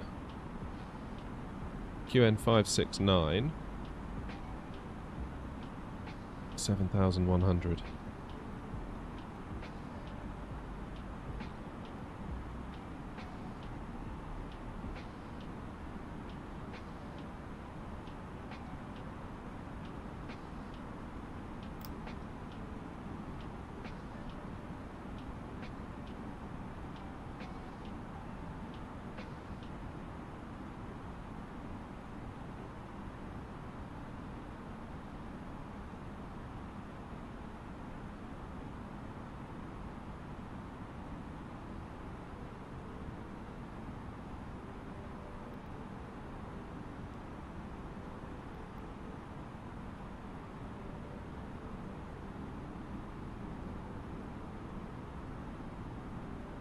Perfect.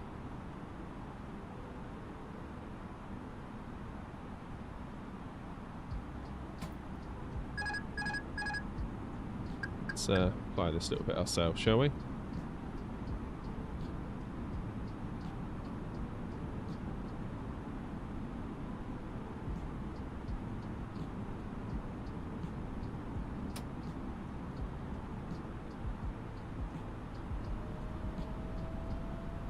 Wow, visibility is poor.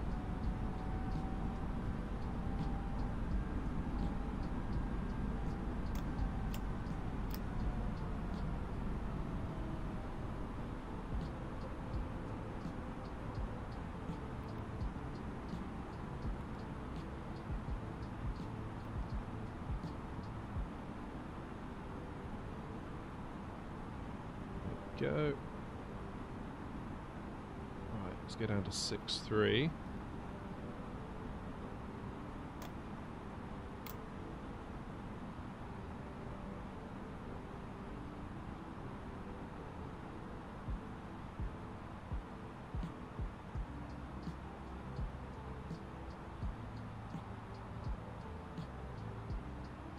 And then we're basically on the tracks. So the airport is just down there. 6.3, then we go 5.5.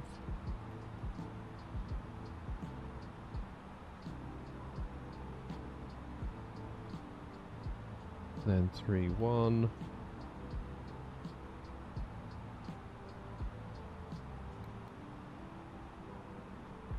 Our lights on. Flaps are full, speed brakes we will arm.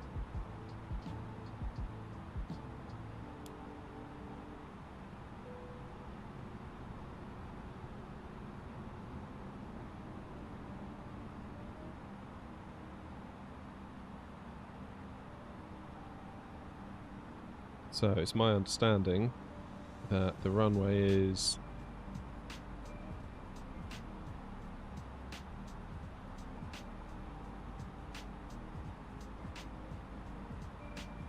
sort of just over there. So we're going to cut across this bit here, follow this river round, and then we're there.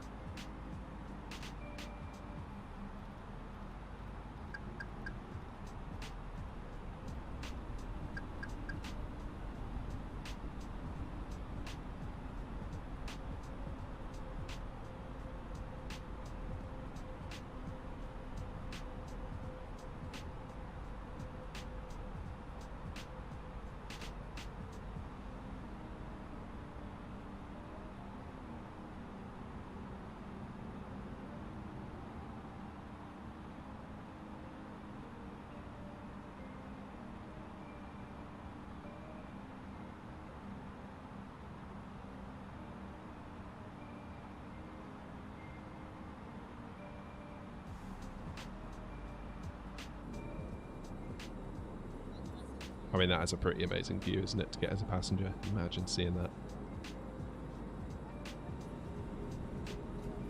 Just incredible. This is definitely one of those that's up there with Innsbruck, I would say.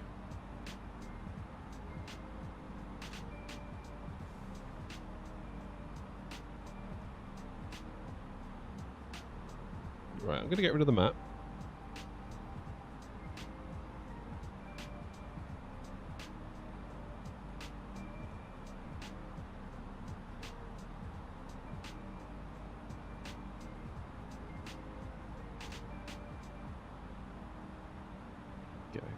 So we should get to 3,100 in plenty of time.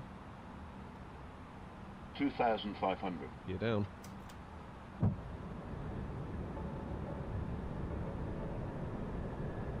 Flight attendants, please prepare for landing. Alright, let's crank the volume up a little bit as we're on approach now. So, according to the chart, this little thin bit of land here is where we're aiming for, just to the left of it, so perhaps there.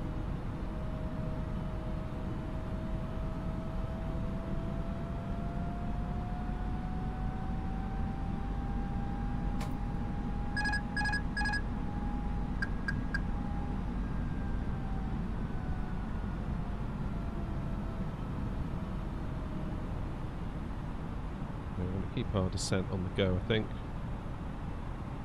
So So we sort of follow that water round. So we bend around to the left and then we follow it round to the right. As long as we stay roughly in the middle of the water, we should be alright.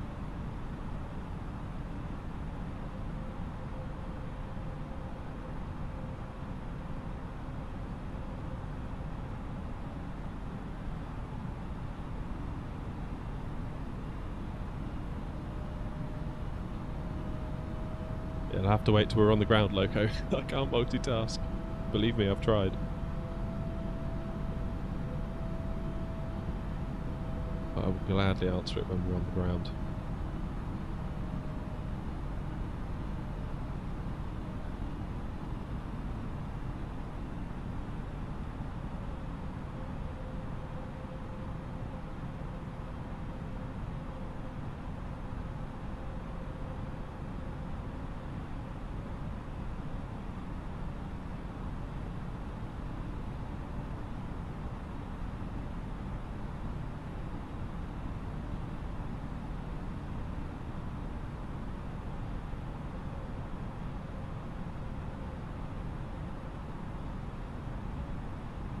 We should have the yoke cam on, shouldn't we? There we go. That's better. You can see me make a mess of it for real.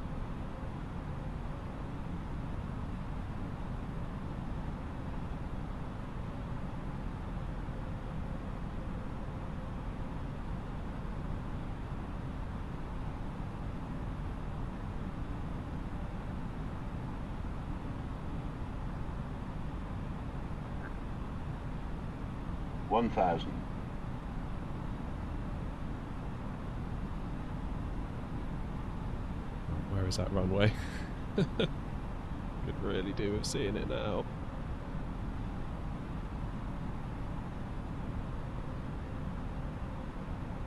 There it is.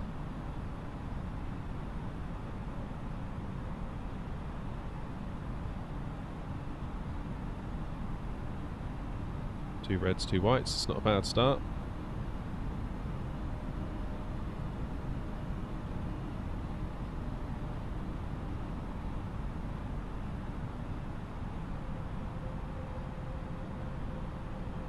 Don't mess this up.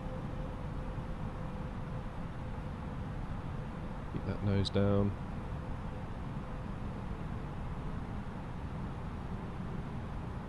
$500.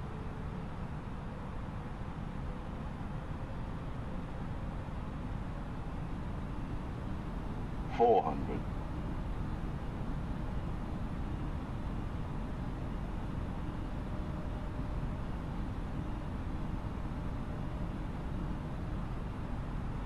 300.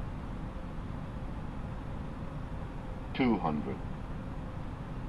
100. 50. 40. 30. 20. 10. 5. And we're down.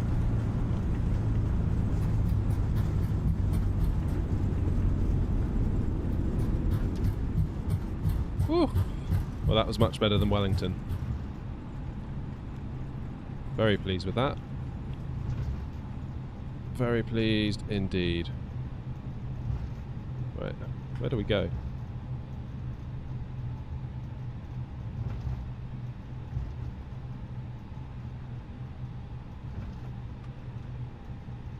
I think we missed the turn-off point, didn't we? Can we turn at the end here? Where's the terminal? I'm lost. Also, what is going on there with that scenery? How bizarre. Right, let's turn up here.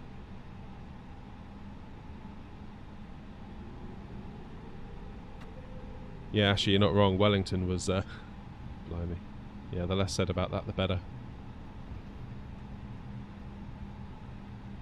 That was not good. That was not my finest, for sure. But yeah, it was nice doing this one all by hand. Kind of coming in there to do the turn at the end.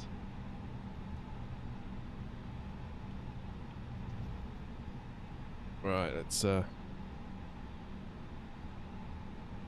ourselves turned. Yes, Loco, I do have an Instagram account.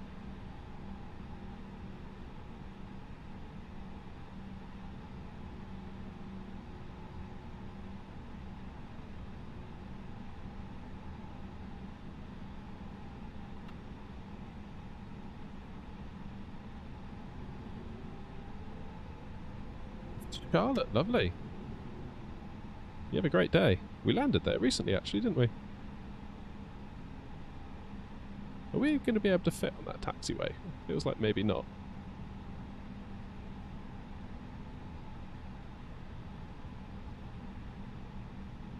Yeah, I don't really have a lot of excuses for what happened earlier in Wellington, other than...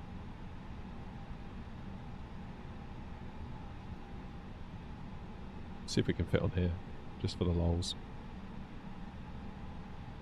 Yeah, Wellington was rough, but that was much, much better. That was a lovely approach. I was really happy with that.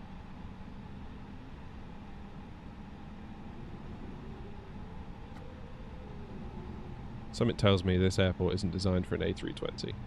Just an inkling, you know?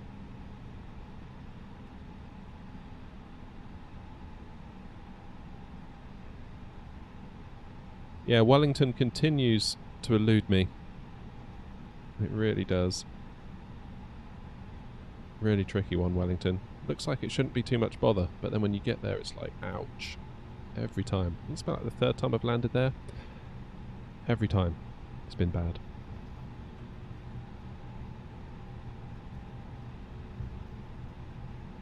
So yeah, that was a 196 feet per minute, that landing, whereas Wellington, by contrast, was 489.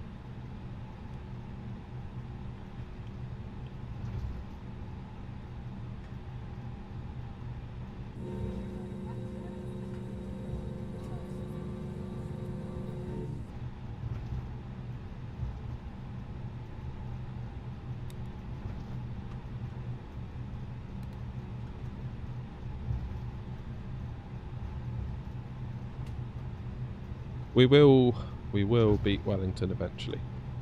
We will get the hang of it.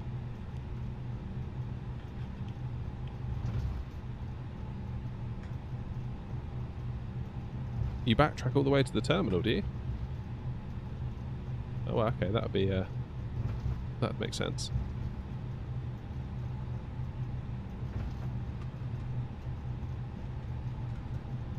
I did not know that.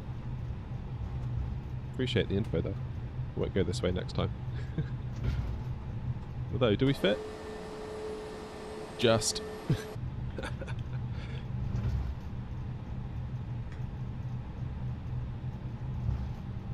Ah, okay. A little bit of local knowledge there goes a long way. I didn't pick up on that in the charts. So where would you, I guess you'd come back onto here? Yeah, where we've got proper yellow lines. Well, that's still a bit narrow, isn't it?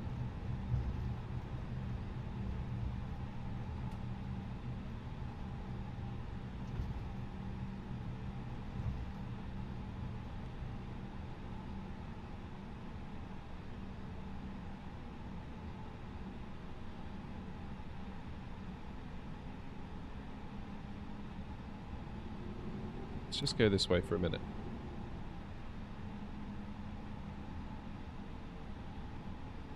Yeah, I didn't know that about Queenstown. I wouldn't have expected that that would be reasonable to backtrack all the way. I kind of thought, seems like that's might be what we have to do, but like surely that would be the case. It seems you're right.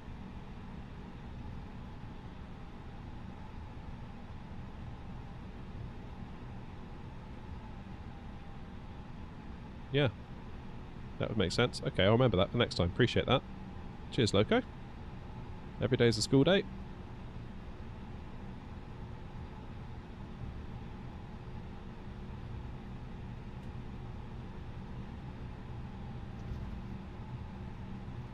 I do love that approach, though. So cool. So very, very cool.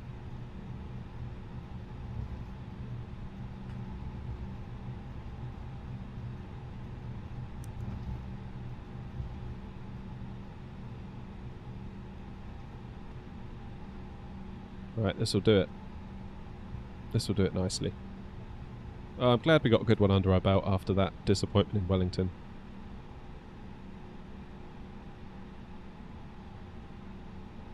Lovely. Parking brake. Engine's off.